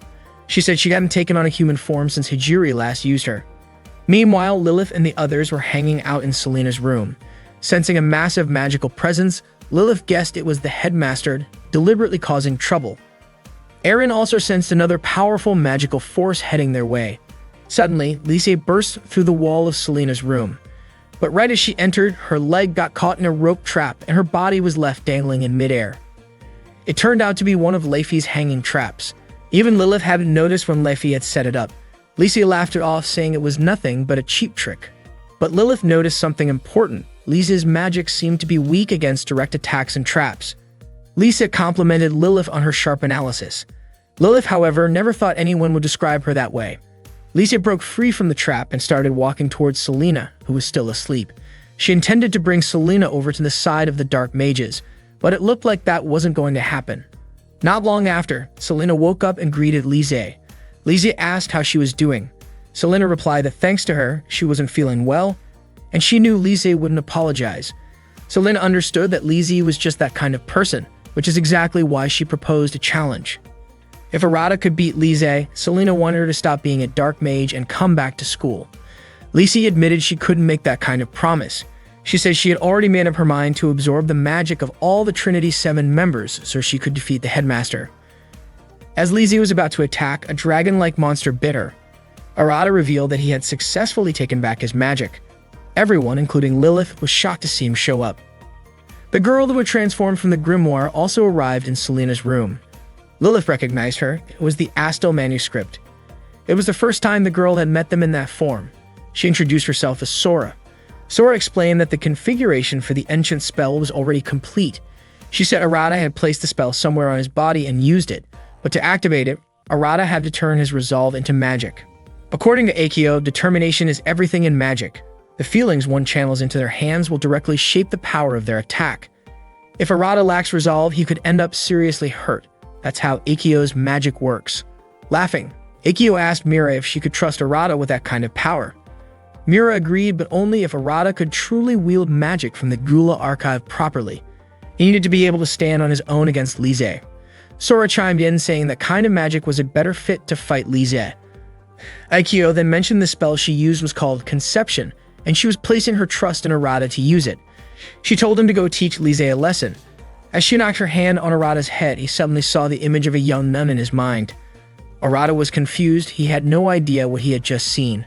After handing off her power to Arata, Ikkyo passed out. That's how Arata was able to use her magic. As he stepped forward to launch his attack on Lise, something unexpected happened. Lise's clothes suddenly fell off her body. Shocked by what he saw, Lilith immediately smacked Arata. Lise suspected Arata might have been trying to sneak a peek at her, but he insisted that wasn't his intention at all. Leffy teased that Arata's real goal was probably to see all of the Trinity 7 naked. Arata quickly denied it, but Yui added that he did seem to want something like that.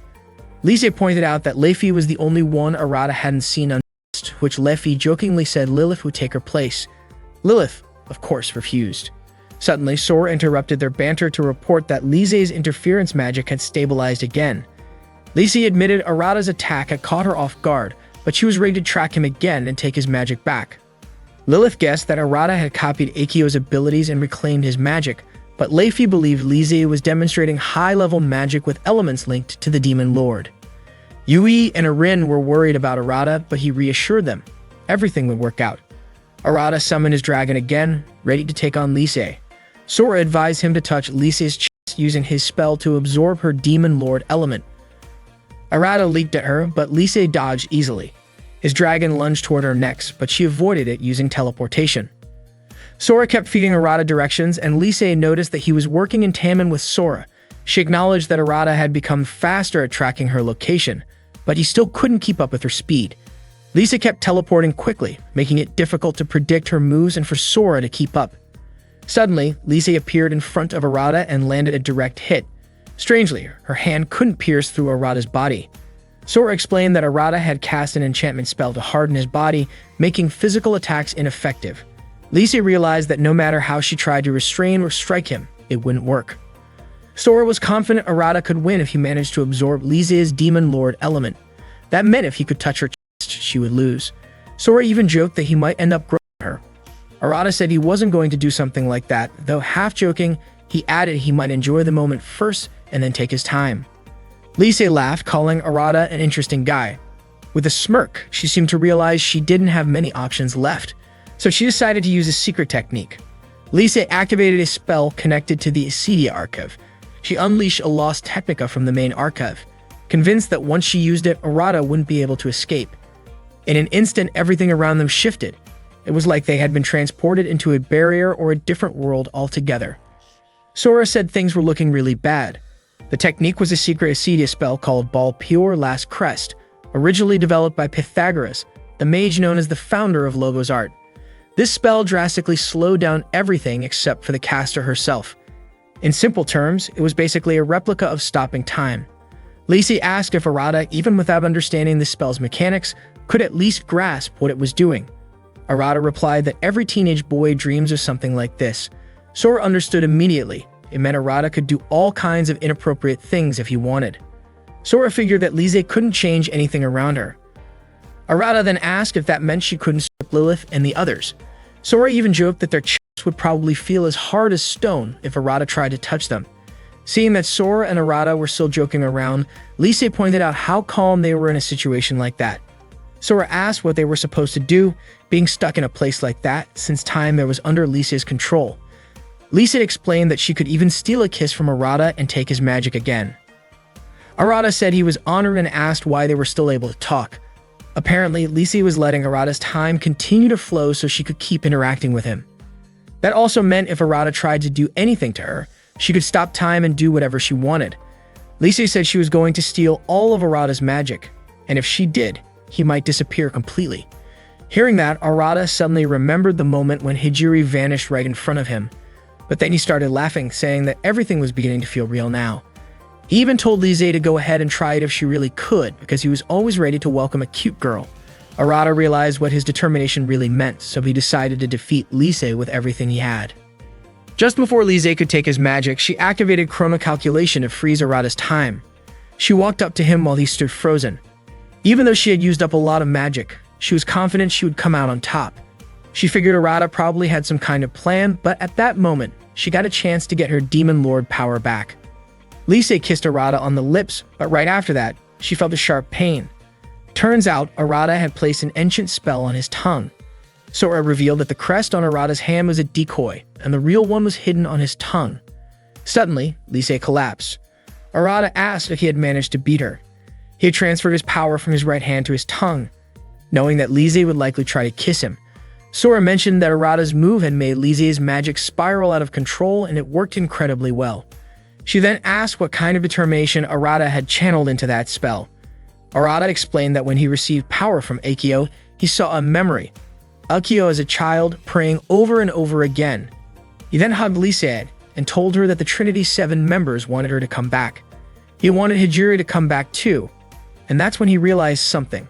It was the determination Akio and Selena had entrusted to him, because they didn't want Lise to be stuck in a lonely world all by herself. Lise started crying, saying they were all idiots. She had already left behind the world, her friends, and even her little sister. But now she couldn't leave that world anymore. Sora explained that there was a risk in using the last crest. Pythagoras, who had used that technique before, ended up trapped in a world that moved faster than the speed of light. In other words, Lise was also unable to leave that dimension. Lise admitted that she couldn't move forward or go back. She was stuck there forever. That was the price she had paid for using that kind of magic. Arata then asked her why she did it in the first place. Lise said that a mage does whatever is necessary, and that also applied to Hijiri. Lise kissed Arata and thanked him, saying that if someone had cared for her the way he did, maybe things wouldn't have ended up the way they did. She gently pushed him away and said goodbye, asking him to apologize to Selena and Akio on her behalf. Lise got ready to send Arata back, but he told her that he was going to pull her out of there instead. Lise smiled and said that if they ever met again, she would let him touch her chest without anything in the way. Not long after, Arata returned, but accidentally ended up grabbing Lilith's chest. Lilith immediately shot him. He explained everything that happened to the rest of the group. Akio was surprised that Lise had acted just like her creator. Arata apologized for not being able to bring Lise back with him. Akio asked if Arata had absorbed all the elements of the Demon Lord. Sora revealed that she was the one holding him back because if a mage kept absorbing more power, their magic could spiral out of control again. Selena felt like there wasn't much they could do for Lise at that point. Mira then asked Sora how many Logos art processes Arata had managed to acquire. Sora said it was fair to say that he barely had any, which didn't surprise Mira. As the top security officer, Mira ordered Selena to start training Arata to master Logos art as quickly as possible so they can bring Lise back from the time-space dimension where she was trapped. In other words, they needed to start training and move fast to get Lise back. Yui commented that Mira was really kind, but Eren quickly called her a tsundere. Mira denied it and insisted that she just needed to punish Arata as soon as possible. Selena asked if that meant they were definitely going after Lise. Arata told her to use her camera to trap Lise in her high-speed light world, and that he would help her when the time came. Hearing this, Selena sincerely thanked him. The principal overheard their conversation and commented that Arata and the Trinity 7 were really growing up. His assistant reported that the school in the West had been completely wiped out. The principal realized that the Dark Mages had finally started making their move. Over the past few days, Arata had been unusually diligent. While he was in the library, he asked Selena about a formula from a book he was using to study magic. Selena explained the first and second steps of the process, which involved drawing a magic circle. At that moment, Lilith was quietly observing them. Later in class, Arata told Leifi that he was having trouble focusing his mind. Leifi suggested he pinch the tips of his fingers with a clothespin to concentrate better, just like focusing on a single point. That's when it clicked for Arata. He finally understood why Leifi had licked her fingers earlier. Leifi then teased him, saying she wouldn't mind licking his fingers too, if he really wanted. Arata laughed it off and said she could save that as a reward for him, if he succeeded. When he was with Eren, Arata asked her about the rune she had created for him. He also asked how Yui managed to restore her own magic. Yui told him the best way was simply to relax. Then, half-jokingly, she asked if he wanted to touch her chest. Arata quickly turned her down, thinking that doing something like that would just make him even more tense. As Arata was leaving class, Lilith suddenly stopped him. She asked what was going on with him lately, noticing how unusually focused he had been. She even suspected that the person in front of her might be a fake Arata. Arata was confused by that, wondering why she would think such a thing. He explained that he wanted to learn everything as quickly as possible so he could save Lise. He also mentioned that it wouldn't be long before he'd be able to copy Logos art. Sora chimed in, saying that Arata had already completed 2 out of the 3 necessary steps. Lilith was happy to see that Arata was finally taking things more seriously. However, she reminded him, as she had before, that magic was incredibly dangerous. Trying to master so many types of magic in such a short time could cause his magic to spiral out of control. That kind of situation could be extremely risky, especially if multiple things went wrong at once. Arata already knew that if he lost control of his magic, he could turn into a monster. According to Lilith, he might even become something worse than Ko-D Sora, added that she had warned Arata about that many times. Arata understood the risks, but this time he was determined. He didn't want to lose anyone else, especially not to a place he couldn't reach. He also believed that gaining more power might help lead him back to Hijiri. Suddenly, an announcement came through from the school's information center, asking Arata and Lilith to head to the headmaster's office immediately. So Arata, Lilith, and Sora made their way there. Arata wondered why the headmaster had summoned them out of the blue. Sora guessed maybe the headmaster wanted to give him something. As Arata opened the door to the office, he accidentally tripped and fell, right into a view of Mira's underwear. Embarrassed, he asked if she had stopped wearing those bunny print ones. Mira reacted instantly and gave him a good smack. Seeing this unfold, the headmaster burst into laughter, joking that Arata's pervert luck hadn't run out yet. Arata tried to defend himself, saying he hadn't meant to look. But when Sora asked if he'd enjoyed it, Arata admitted that he had just a little. Mira, annoyed, asked why they were all called there in the first place. That's when the headmaster announced that he wanted Arata to serve as the temporary deputy leader of the enforcement division. Mira immediately objected. She didn't want someone like Arata, a so-called future demon lord and a known flirt, joining her team. But the headmaster insisted, saying Arata had the skills to handle it. Curious, Arata asked what the enforcement division actually did. Akio explained that their job was to go around and deal with rogue mages, essentially to take them down. Arata was thrilled, saying it sounded just like a hero's job, but Mira was quick to say it wasn't that simple. The headmaster also appointed Lilith to join the division. He said he had always been worried that only Akio and Mira were doing the job, especially now that they were being sent to investigate one of the 3 top magic academies that had been completely wiped out just a few days ago. The school in question was the Royal Liber Magic Academy. The headmaster had asked them to depart the day after tomorrow, and he wanted Arata to at least understand everything he needed for the upcoming evaluation. That night, in Arata's room, Lilith told him that she would be his personal tutor. Since she was the one who helped him get into the Magic Academy, she felt responsible as his teacher to look after him.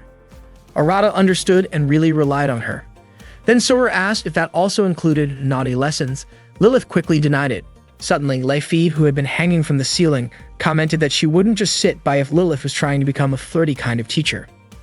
A moment later, Selena popped out from under the blanket, saying this was breaking news. Erin opened the door and said she had heard everything. Yui revealed herself too, mentioning that Lilith seemed to be pretty experienced at toying with guys. Lilith had no idea when Yui even got there. Arata and Sora joined in, teasing Lilith. Lilith insisted that she wasn't doing anything they were accusing her of. She had finally worked up the courage to say it, and now everyone was turning it into something weird. Erin and Yui continued teasing her, asking why she needed to work up courage in the first place. Then Arata asked that if Lilith really wanted to be his personal tutor, could she explain something to him? He wanted to know if the Trinity 7 were elite mages based on the 7 deadly sins. Lilith explained that the Trinity 7 were those who had mastered the magic technique in their archive and completed something called the Last Crest. Leifi's archive was based on envy or invidia. Yui's was greed, avaricia. Erin's was wrath, ira. Selena's was sloth, acedia. Akio's was gluttony, gula. Mira's and Arata's were both pride, superbia. Then Arata asked what Lilith's archive was. Lilith told him he didn't need to know because it wasn't a big deal. But Arata kept pressing, encouraging her to just say it. Lilith tried to dodge the question, but Arata told her he had decided to take studying seriously and asked her again to tell him. Eventually, Lilith mumbled it under her breath. Her archive was lust. Of course, Arata didn't hear her clearly, so she ended up shouting that hers was lust from the archive Luxuria. Selena pointed out how that sounded like something dirty, and Lilith was mortified. Arata told her she didn't need to go that deep in her research, even though, her body was really attractive. Yui and the others teased her again, calling her sneaky, but Lilith denied it. Arata joked that if Lilith became his personal tutor, she might end up giving him exciting lessons in the name of research. Lilith immediately pointed her gun at him and firmly said she would never do anything like that. Her archive had nothing to do with her personality. Leifi chimed in, saying she didn't envy anyone and wasn't expecting anything from anyone. She was good at her job, which was why she became a ninja. Arata then said it was hard to associate Erin with the concept of wrath. To demonstrate, Erin threw a book at Arata, though she did it with a totally flat expression. After that, she apologized, explaining that she was just acting. She asked if that might have damaged her relationship with Arata. Lilith really did have an attractive figure, but she wasn't lustful at all. She admitted that herself and asked Arata to be a bit more respectful. Suddenly, Yui hugged Arata, and Lilith pointed out that it was an inappropriate gesture. Lilith then suggested that Arata start their lessons. She taught Arata a lot about magic, and they both worked hard until late at night. Lilith even fell asleep from exhaustion after teaching Arata, and Arata covered her with a blanket as she slept soundly. Arata then lay down on her bed, and out of nowhere, Sora sat on top of her, saying that Arata had been working really hard. Arata asked why Sora didn't just turn back into her magic book form. Sora replied, saying she was much cuter in her human form. Arata thought that Sora's human form was nice to look at, soft and warm. Sora teased him, calling him perverted as usual. Suddenly, Mira and Akio entered Arata's room. They were both surprised to see Arata and Sora in such a position on the bed. Akio asked if they were doing something, and Arata explained that he was just taking a short break from studying. However, Sora chimed in, saying she was teasing Arata. Akio mentioned that Mira couldn't control herself when she saw things like this, and she asked Sora not to tease Arata too much. Arata, feeling uncomfortable, pointed out that Mira was the one who seemed awkward. Mira replied that it was because Arata was trying to do something inappropriate with Sora. Arata insisted he wasn't doing anything, but Sora teased him again, saying he called her soft and warm. Arata then asked what had brought Mira and Akio to his room so late. Mira admitted that she came to check if Arata was actually studying, and Akio added that she was with her because Mira didn't want to go to a boy's room alone at night. Mira was confused by Akio's statement, and Akio replied that Mira had been thinking a lot about Arata lately and even wasn't wearing kids' underwear anymore. Arata laughed and recalled the time Mira wore bunny-themed underwear. Mira immediately threw a pillow at him, asking him to forget that memory. Arata then asked about the 3 greatest magic schools. Akio explained that those were advanced magic institutions, similar to their own school. One of them was Libert, which had been destroyed during Lisa's attack. Sora added that she had sensed a powerful magical explosion in the west, where several locations had vanished.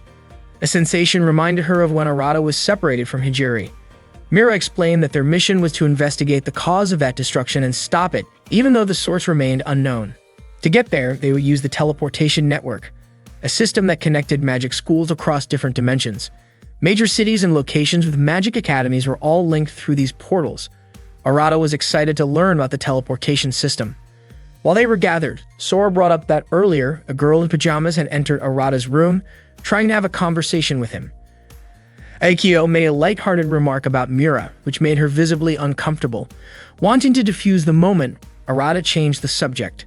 Just then, Mira was startled by a nearby insect and instinctively grabbed onto Arata in surprise. The sudden commotion woke Lilith, who misinterpreted the situation and immediately responded with her weapon. The following day, Lilith taught Arata in the library. He quickly grasped all the material she presented. That afternoon, Arata and the others visited a hot spring. While there, Lilith invited Arata to a quieter spot to enjoy the scenery. She mentioned it was a good place to relax and recharge both mind and body, which would help him recover his magical energy. Lilith acknowledged that Arata had been working hard, not only in class but also in supporting Yui and Lise. As a gesture of appreciation, she offered him a peaceful moment with a nice view. Arata felt a little flustered and replied that just seeing Lilith smile alongside the scenery was enough. Lilith, a bit shy, responded with a playful gesture. Meanwhile, Lefi, Yui, Selena, Erin, and Sora observed from a distance, enjoying the light moment. Sora, in a teasing mood, tossed a leaf that unintentionally caused a minor mishap involving Lilith. Arata, caught off guard, quickly turned away. Lilith, embarrassed, reacted on instinct and fired a harmless spell in his direction. The next day, Arata and the group met with the principal. They were told they would be sent to an area near the former location of the Lipper School. However, it appeared someone had interfered with the teleportation process. Lilith was concerned they might be thrown into a dimensional rift.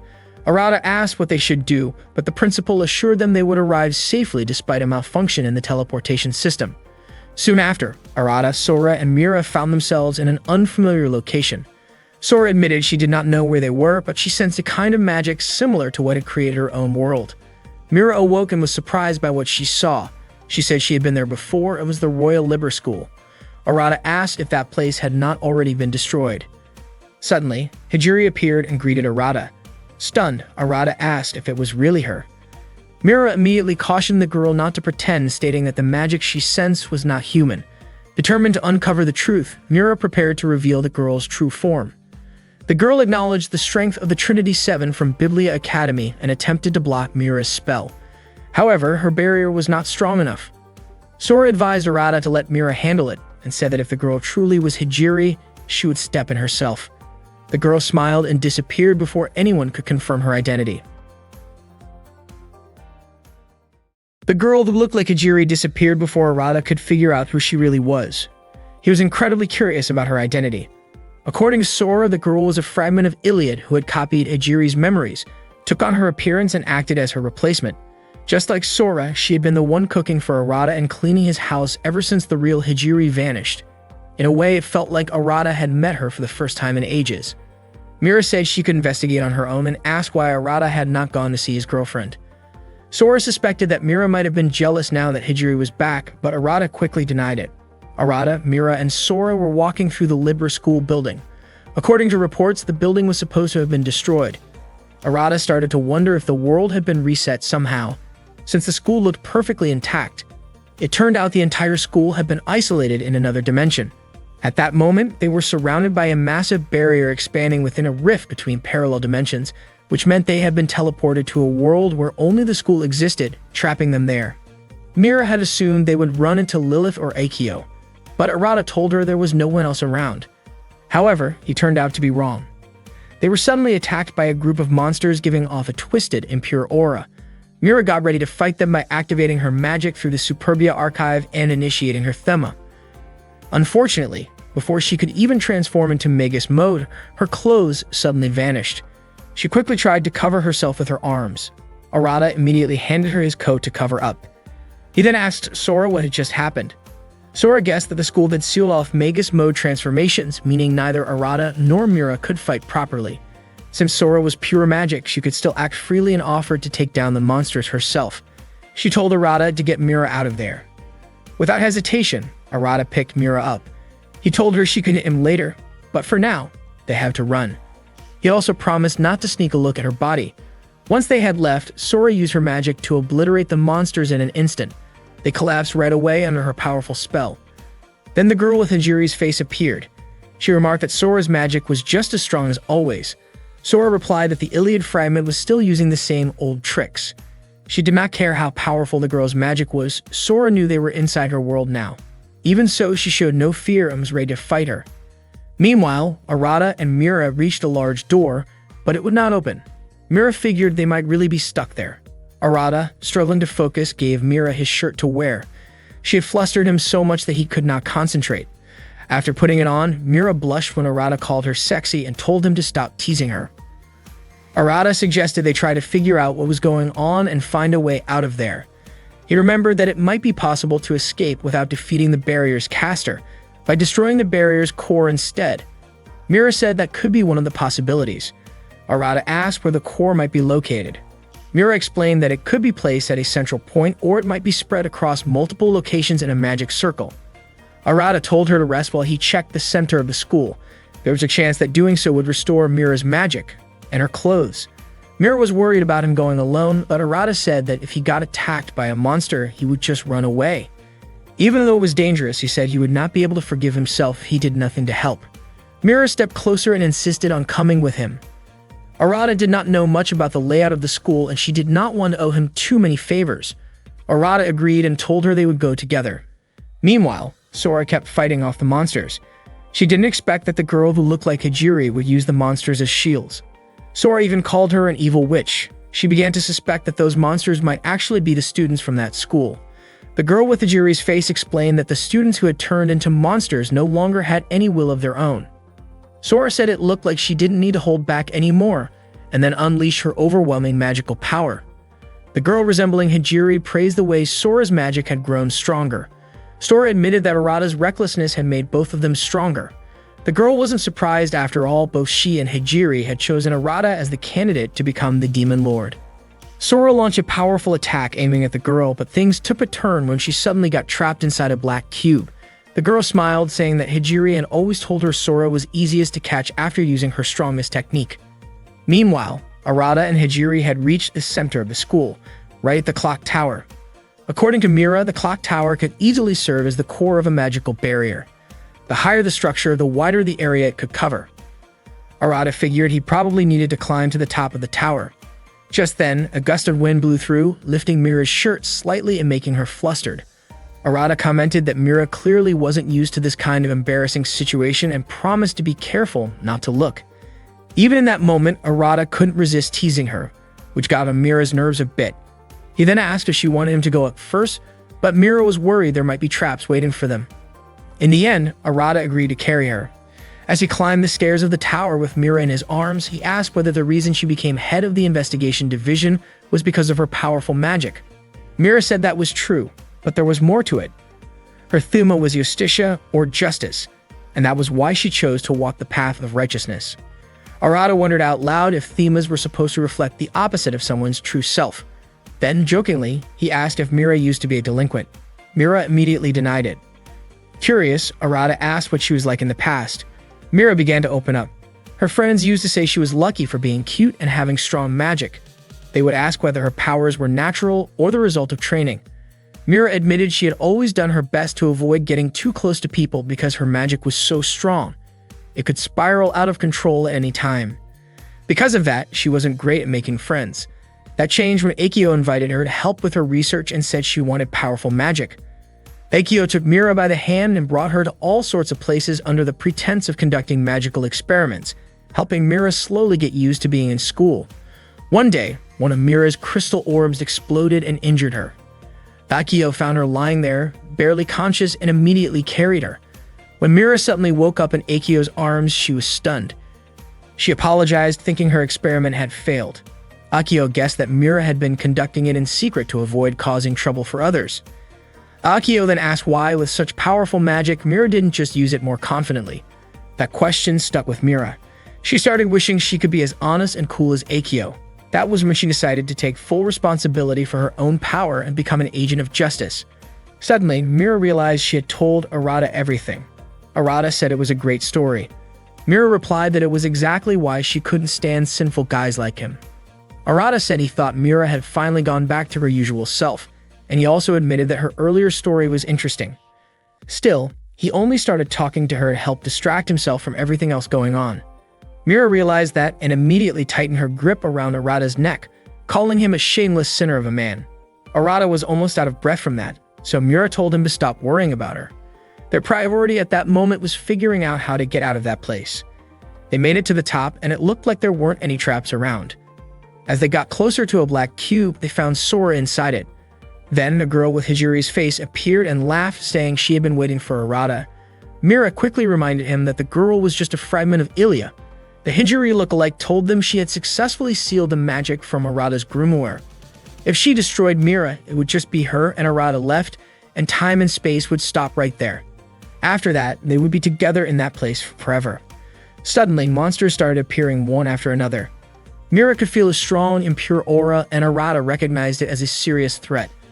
The girl with Hijiri's face said Arata meant everything to both her and Hijiri, and that the only one in real danger was Mira. Sora then spoke to Arata telepathically, without anyone else noticing. She explained that she was trapped inside the core of the barrier, and if Arata destroyed it, the whole school would collapse. Still, she was trying to do something from within the cube, and asked Arata to buy her some time. Arata addressed the girl as a fragment of Ilia, but she asked him to just call her Ilia, since that's what Hijiri called her too.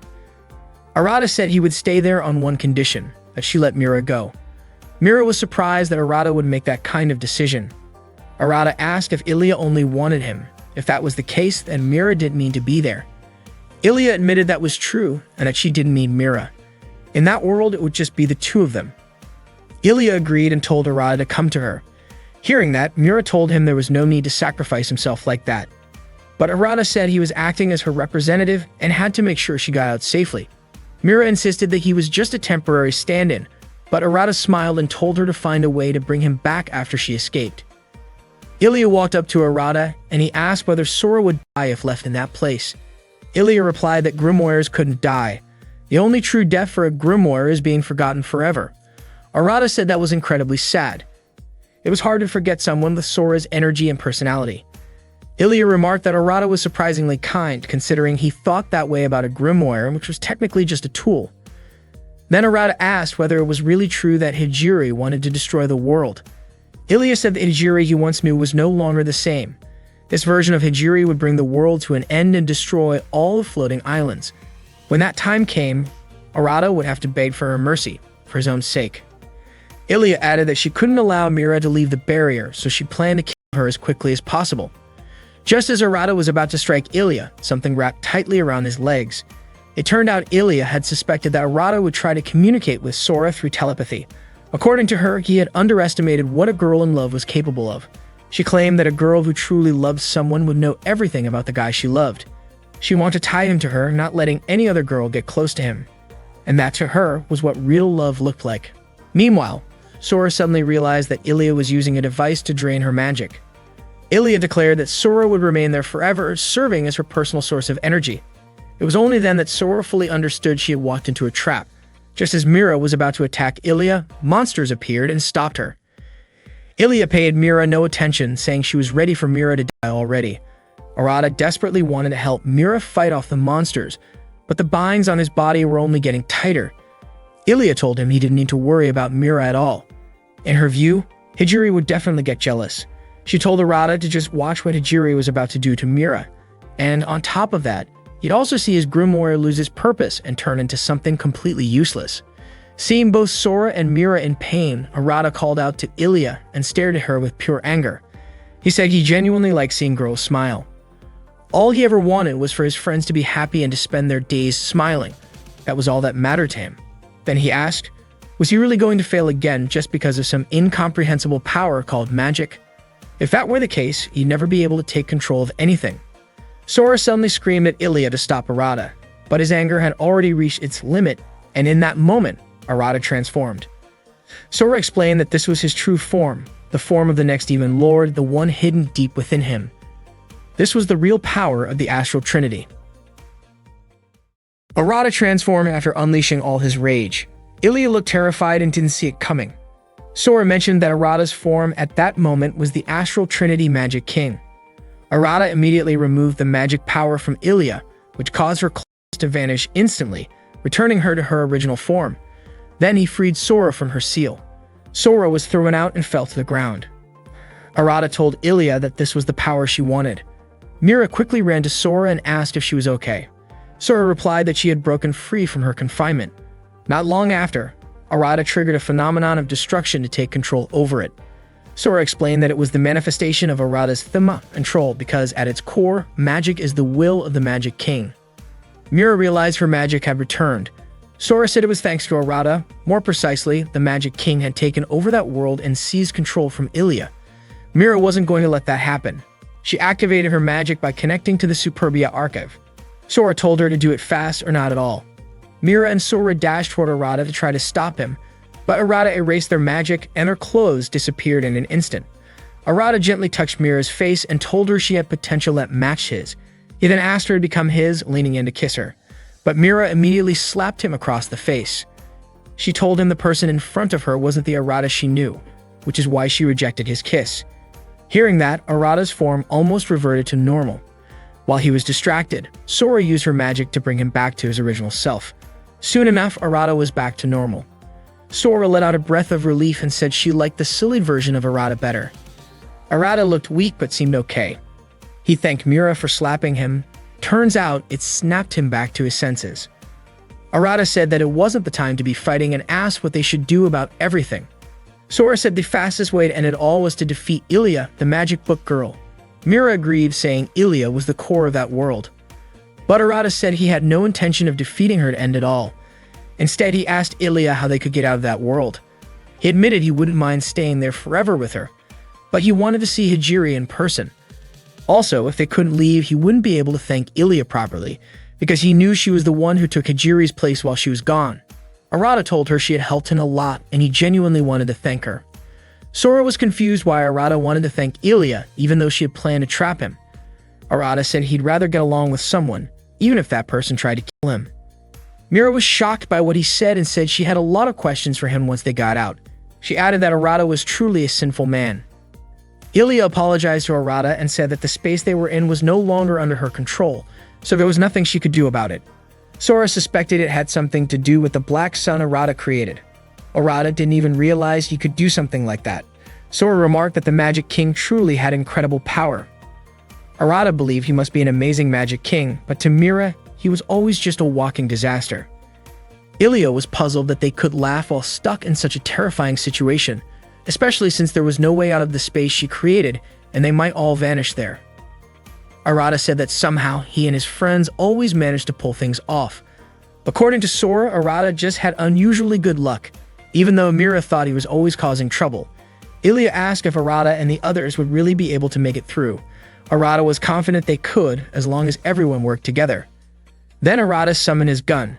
Sora realized he had already learned to use 2 spells at the same time since becoming a demon lord, and Mira pointed out that his impure magic had grown even stronger. Sora and Mira activated their own spells, and Arata called out to Ilya, inviting her to be his friend again once they returned to the other world. Touched, Ilya burst into tears and hugged him. At that moment, Arata felt his power calm and stabilize. It turned out Ilya had transferred all of her magic to him. Her specialty was support magic. Combining everyone's magic, they prepared to launch an all-out attack on the Black Sun. Arata fired off Meteor Dragonair, Sora followed up with Scarlet Gevura, and Mira used White Universe. The combined attack successfully wiped out the black color from the sun.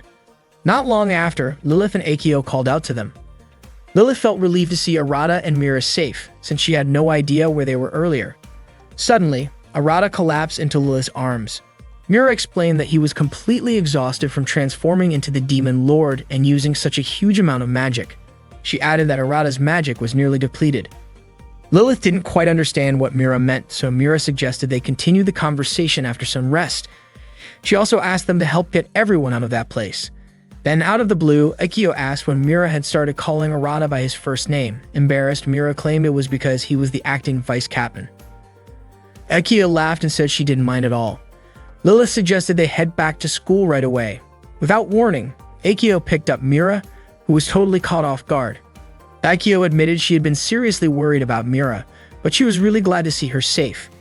Lilith pointed out something even more important. Arata now had 2 Demon Lord grimoires. Suddenly, Lilith sensed someone watching them. It turned out to be Hijiri, observing from a distance. She had a feeling that one day she and Arata might end up as enemies. That night, Lilith, Mira, and Akio stayed in a room at Leber Academy. They decided to stay close since Arata was still unconscious from exhaustion. Akio guessed he had used up almost all of his magic because she couldn't feel any power coming from his grimoire. Mira thought that Arata's transformation into the Astral Trinity Demon Lord was extremely dangerous.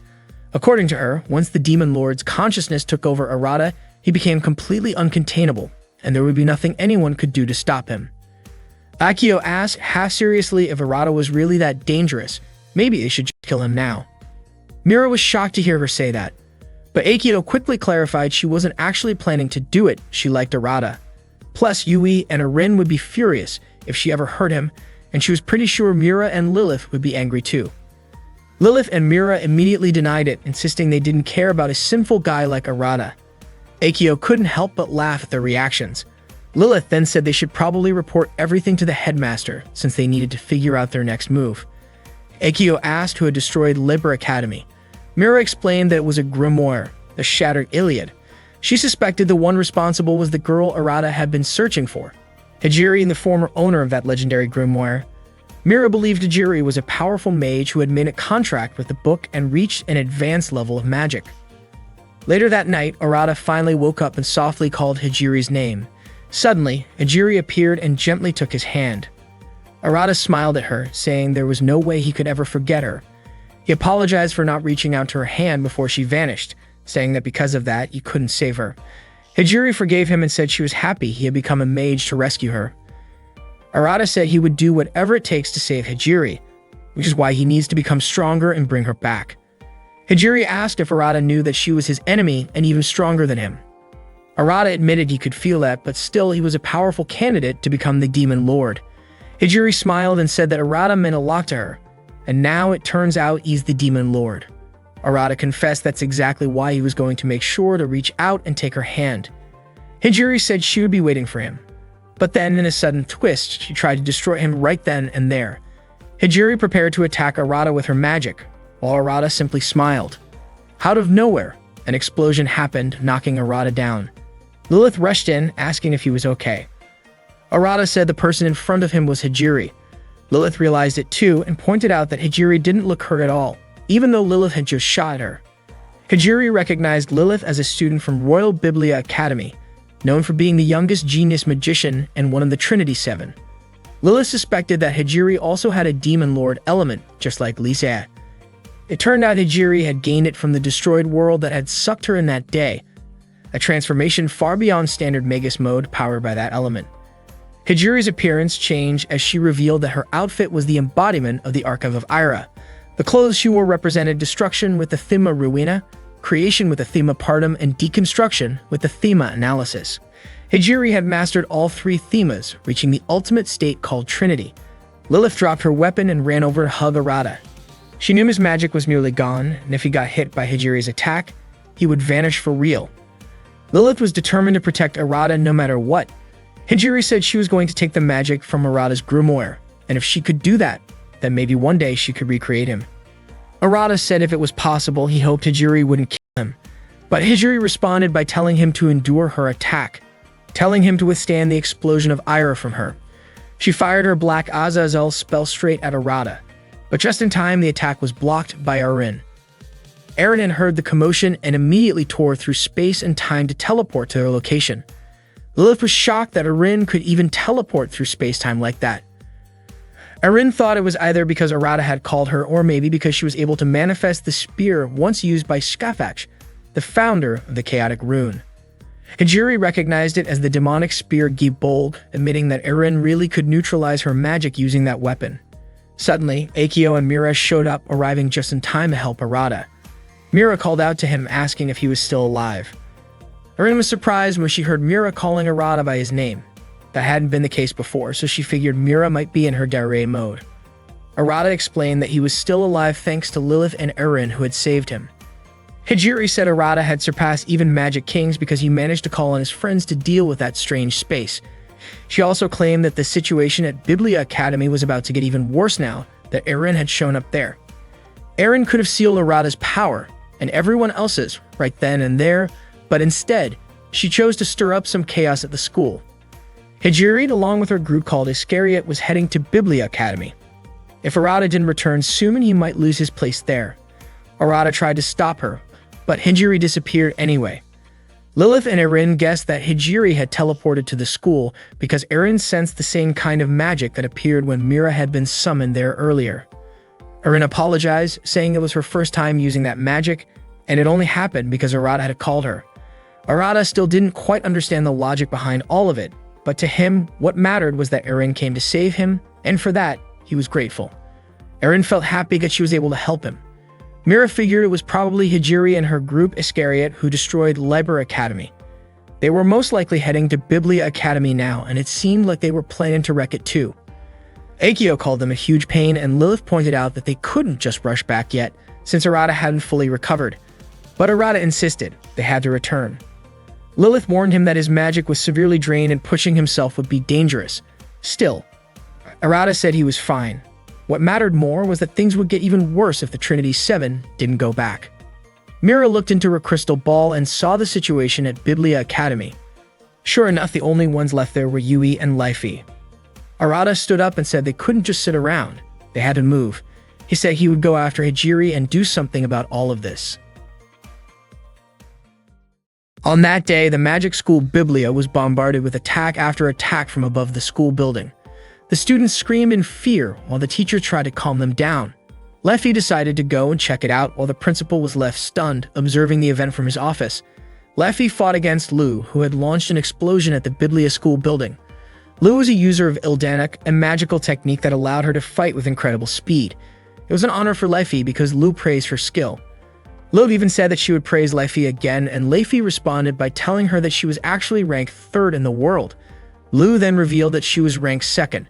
During their fight, Leffy's left hand was cut by Lu's sword, and she felt like she couldn't fight properly without her left arm. Lu replied that she would fight with just one hand as well. Suddenly, the principal cheered Lei Fei on. Lei Fei was surprised because she had expected the principal to help her, but the principal explained that he wanted to assist her. However, he had to fight against a girl who was behind Lu. Lei Fei could even sense the powerful magic coming from that girl. Out of nowhere, Yui and Selena contacted Lei Fei to let her know that they had evacuated their friends into the dream world. The principal heard the telepathic message from Yui and Selena and felt relieved. He said that they could rebuild the school, but if a witch died, the students would never be able to return. Yui and Selena encouraged him, promising that they would help him. Lei Fei declared that she would do whatever she could. She then blew her whistle, and Lu asked why she did that. Lei Fei explained that if she could stall for time, help would arrive, and that was what she was hoping for. Lu even said that it didn't look like Lei Fei was hoping for that to happen. Rather, she seemed to be wishing that they wouldn't come. Lei Fei responded by saying that this was why she trusted Lu and why her research was focused on this thema. Lei Fei then demonstrated her ninjutsu technique, creating wind shadows. She multiplied herself and attacked Lu. When Lu tried to strike, she didn't hit anything because it was an illusion spell. However, Lei Fei preferred to call it a combination spell of friendship. Lei Fei appeared behind Lu and immediately struck her. They fought fiercely, and without Lu realizing it, Lei Fei had managed to injure her neck. Lei Fei explained that the purpose of the illusion was to create opportunities like this. Lu then asked how Lei Fei could keep up with her when she had been moving at such high speed earlier. Lei Fei answered that it was a secret. Upon hearing this, Lu said that she would forget her question and focus on defeating Lei Fei. Lu then attacked Lei Fei with both of her swords at lightning speed. Seeing this, Yui panicked and made her dream world turn dark. Selena urged Yui not to panic because if she did, Yui wouldn't be able to maintain her dream world anymore. Yui calmed down. Lei Fei was severely injured, spitting blood. Lu remarked that it seemed Lei Fei's ninja techniques wouldn't work against her two swords, which were enhanced by the speed of light. The principal began to worry about Lei Fei, but she reassured him that she could still fight because she was a ninja and had good endurance. Lu didn't care what techniques Lei Fei would use. She was confident that Lei Fei wouldn't be able to defeat her because, in a sense, Lu was light itself, and nothing could move faster than the speed of light. Lei Fei acknowledged this, admitting that she would be powerless if Lu attacked with that speed. However, she would show her that a ninja could shatter reality itself. Lei Fei decided to use her strongest magic technique, Last Crest Invidia. Selena and Yui were very worried about her because this technique carried great risks. Lu said it seemed like Lei Fei was ready to die. Lu then stated that if Lei Fei was going to use her strongest technique, she would do the same with the same resolve.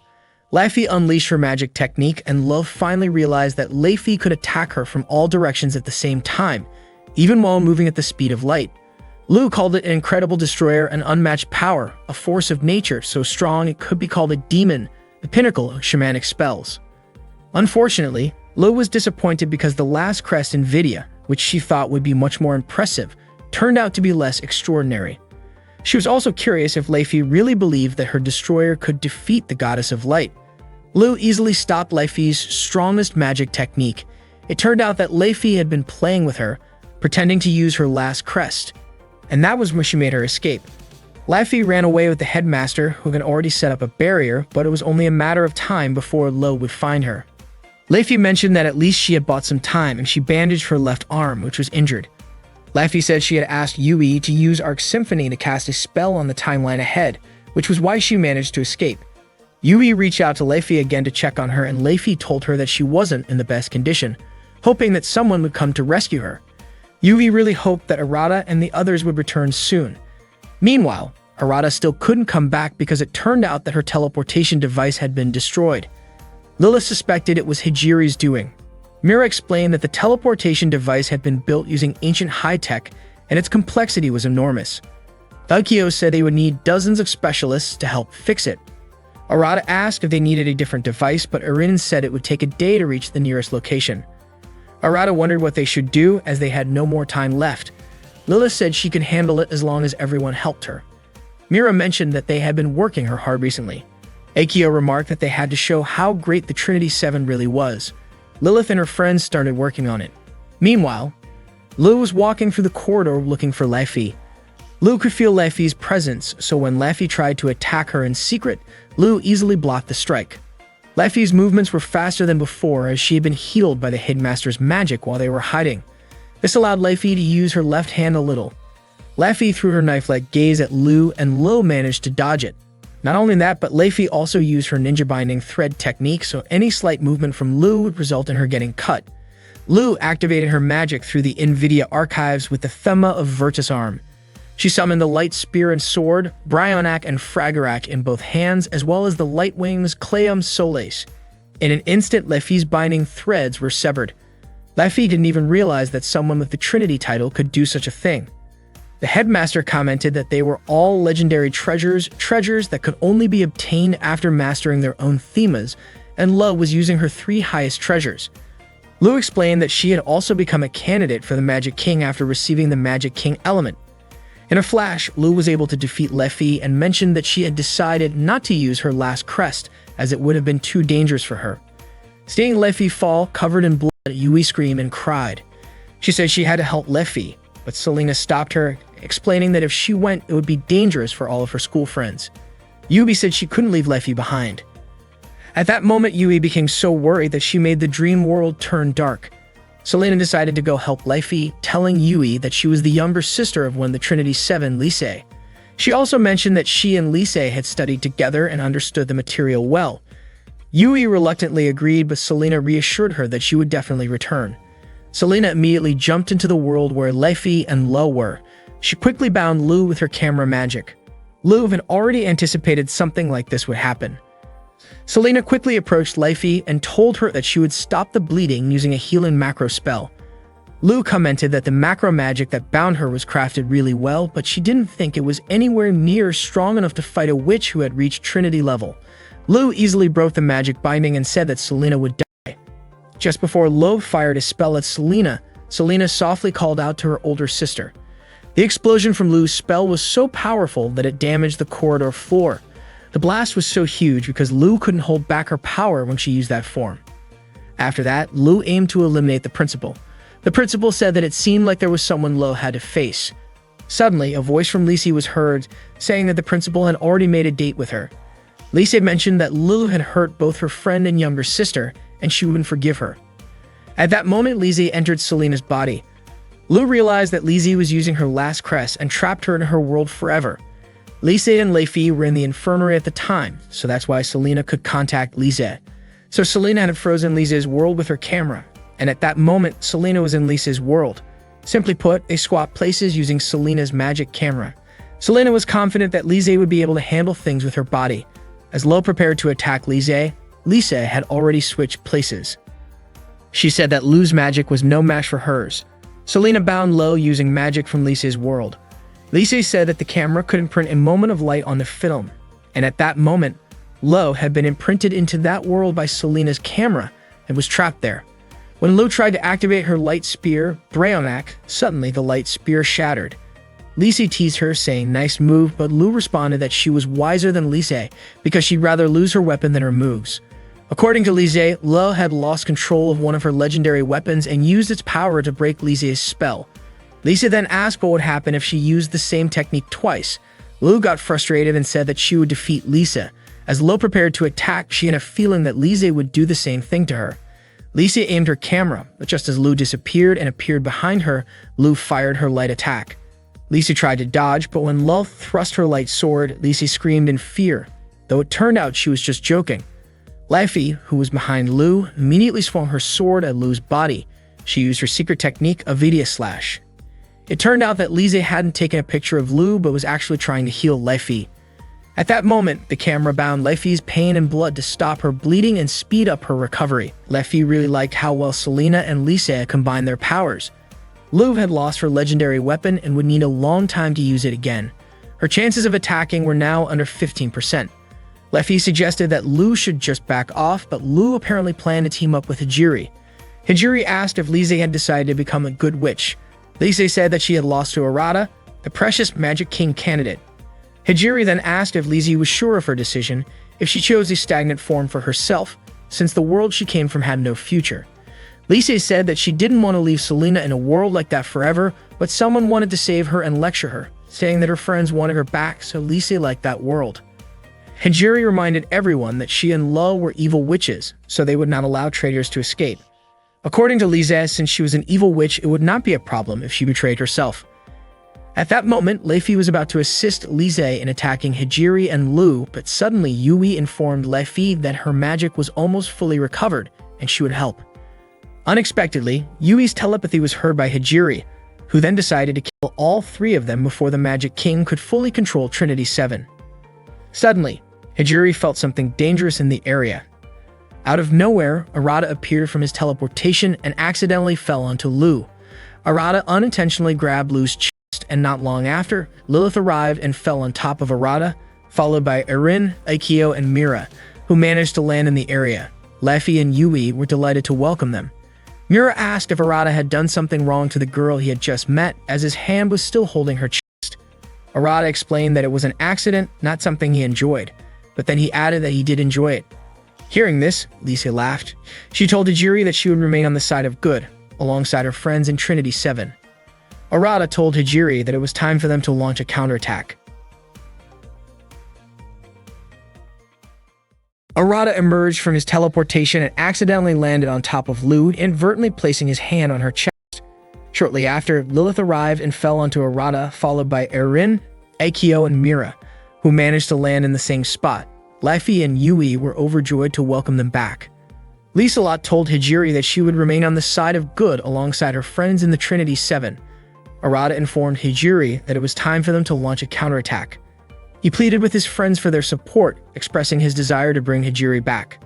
Suddenly, Liselot addressed Arata, noting that it had been a while since they last met. Arata initially mistook her for Selena, but realized the chest size matched Liselot's. Selena became annoyed upon hearing this, upset that Arata used her chest size to differentiate between them. Arata was taken aback, questioning whether the girl before him was truly Liselot. Liselot confirmed her identity, and upon sensing her exotic aura, Arata acknowledged that she was indeed Liselot. Selena realized that Arata was implying she wasn't as attractive. Lu then pointed out that Arata had just touched her chest, which he completely ignored. Leifi joked that Arata's goal was to engage in inappropriate behavior with all the mages. Arata denied this, though he didn't entirely dismiss the idea. Lu speculated that perhaps the Demon Lord was attempting to make her one of his concubines. Hijiri remarked that Arata was a fortunate pervert. Arata asked Hijiri to begin, but she seemed aware that his magic hadn't fully recovered and stated she wouldn't hold back. Arata activated his magic by connecting to the Superbia Archive, transforming into Magus mode. Meanwhile, Hijiri activated her magic by connecting to the Ira Archive, displaying a large magic circle. Erin connected to the Ira Archive to activate her magic. Lilith connected to the Luxuria Archive, summoning her weapon. Leifi connected to the Nvidia Archive, Mira to the Superbia Archive, Aikyo to the Gula Archive, Yui to the Avaricia Archive, and Liselot to the Acedia Archive. At that moment, the headmasters of Biblia and Liber Academies observed their battle. Both were Paladin-class mages, and if they were to fight, the world could be destroyed. Thus, they chose to sit and watch the mages battle. Master Biblia was confident that his students would emerge victorious. Master Liber previously believed that someone like Master Biblia wouldn't possess such confidence. According to Master Biblia, Master Liber didn't understand how intriguing Arata was. The battle between Arata and Hijiri was a contest to determine who would become the strongest Demon Lord candidate. The fight commenced with Hijiri launching an attack toward the Trinity 7. Mira swiftly deflected the attack using her white universe from her crystal orb. At that point, Mira had completed her analysis of Hijiri's Ruina Partum and Thema analysis. Hijiri praised Mira's abilities, acknowledging that the chaotic rune used by Erin and herself was ineffective against Mira's Gehenna scope. Suddenly, Aikyo attacked from behind Hijiri, but Lu promptly intervened, preventing Aikyo's assault. Aikyo's kick was so powerful that it sent Lu flying. Her strength was enhanced by the Ancient Spell and further amplified by Arch Symphony. Yui's Arch Symphony synergized well with Aikyo's Ancient Spell, enabling her to destroy Lu's ultimate weapon. Liselot and Leifi advanced together to attack Hijiri, but she managed to block their assault using the Vectumskrita spell, also known as Baldur's Blessing, a technique for both offense and defense. The term sounded familiar to Erin, prompting Leifi to ask if she had heard it before. Liselot inquired about the technique's meaning, admitting she couldn't analyze the magic circle, and asked if Erin knew more. Erin explained that Baldur's Blessing was a legend about the god Baldur and that only she could break through that defense. Given this, Leifi and the others offered their assistance. Hijiri realized that Liselot and Leifi were distractions to allow Erin to destroy her magic circle. but she was determined not to let that happen. When Hijiri launched her attack toward Eren, Lefi and Liselot managed to stop it just in time. Lefi explained that it was a body-switching technique, but with a teleportation twist. Basically, she and Liselot had swapped places with Eren. Appearing behind Hijiri, Eren unleashed her secret technique, Mistiltine, and swung her spear toward Hijiri's magic circle. Right after that, she signaled Arata and Lilith to get ready and fire their attack using Lilith's weapon. Arata poured all of his magic into Eren's weapon, and they launched a Meteor Dragonar strike straight at Hijiri. The explosion lit up the sky. When the battle ended, Hijiri lay on the ground, and Arata immediately ran to her. Hijiri told Arata he had caught her off guard, especially since she thought his magic had run out. She admitted she had underestimated him. Then she began to reveal the truth about that world. She explained that when she was pulled into the destruction phenomenon caused by Arata, she was thrown into a void, a world of complete nothingness. It felt fake, like a dream, and she realized how sweet life had been while she was still alive. Part of her felt a strange peace when Arata's parents disappeared, which led her to pretend to be his cousin so she could stay by his side and take care of him. Though she couldn't stay with him forever, she was truly grateful for the time they had together. That thought stayed with her. Then, just as her time was running out and she began to fade away, she suddenly saw the world from the outside, and what she saw was a future where Arata and the Trinity Seven destroyed everything. Hijiri revealed that the world was destroyed by someone who became the Demon Lord together with the Trinity Seven. That destruction gave birth to a new world, but eventually, the Demon Lord and the Trinity Seven would reunite and destroy it all again.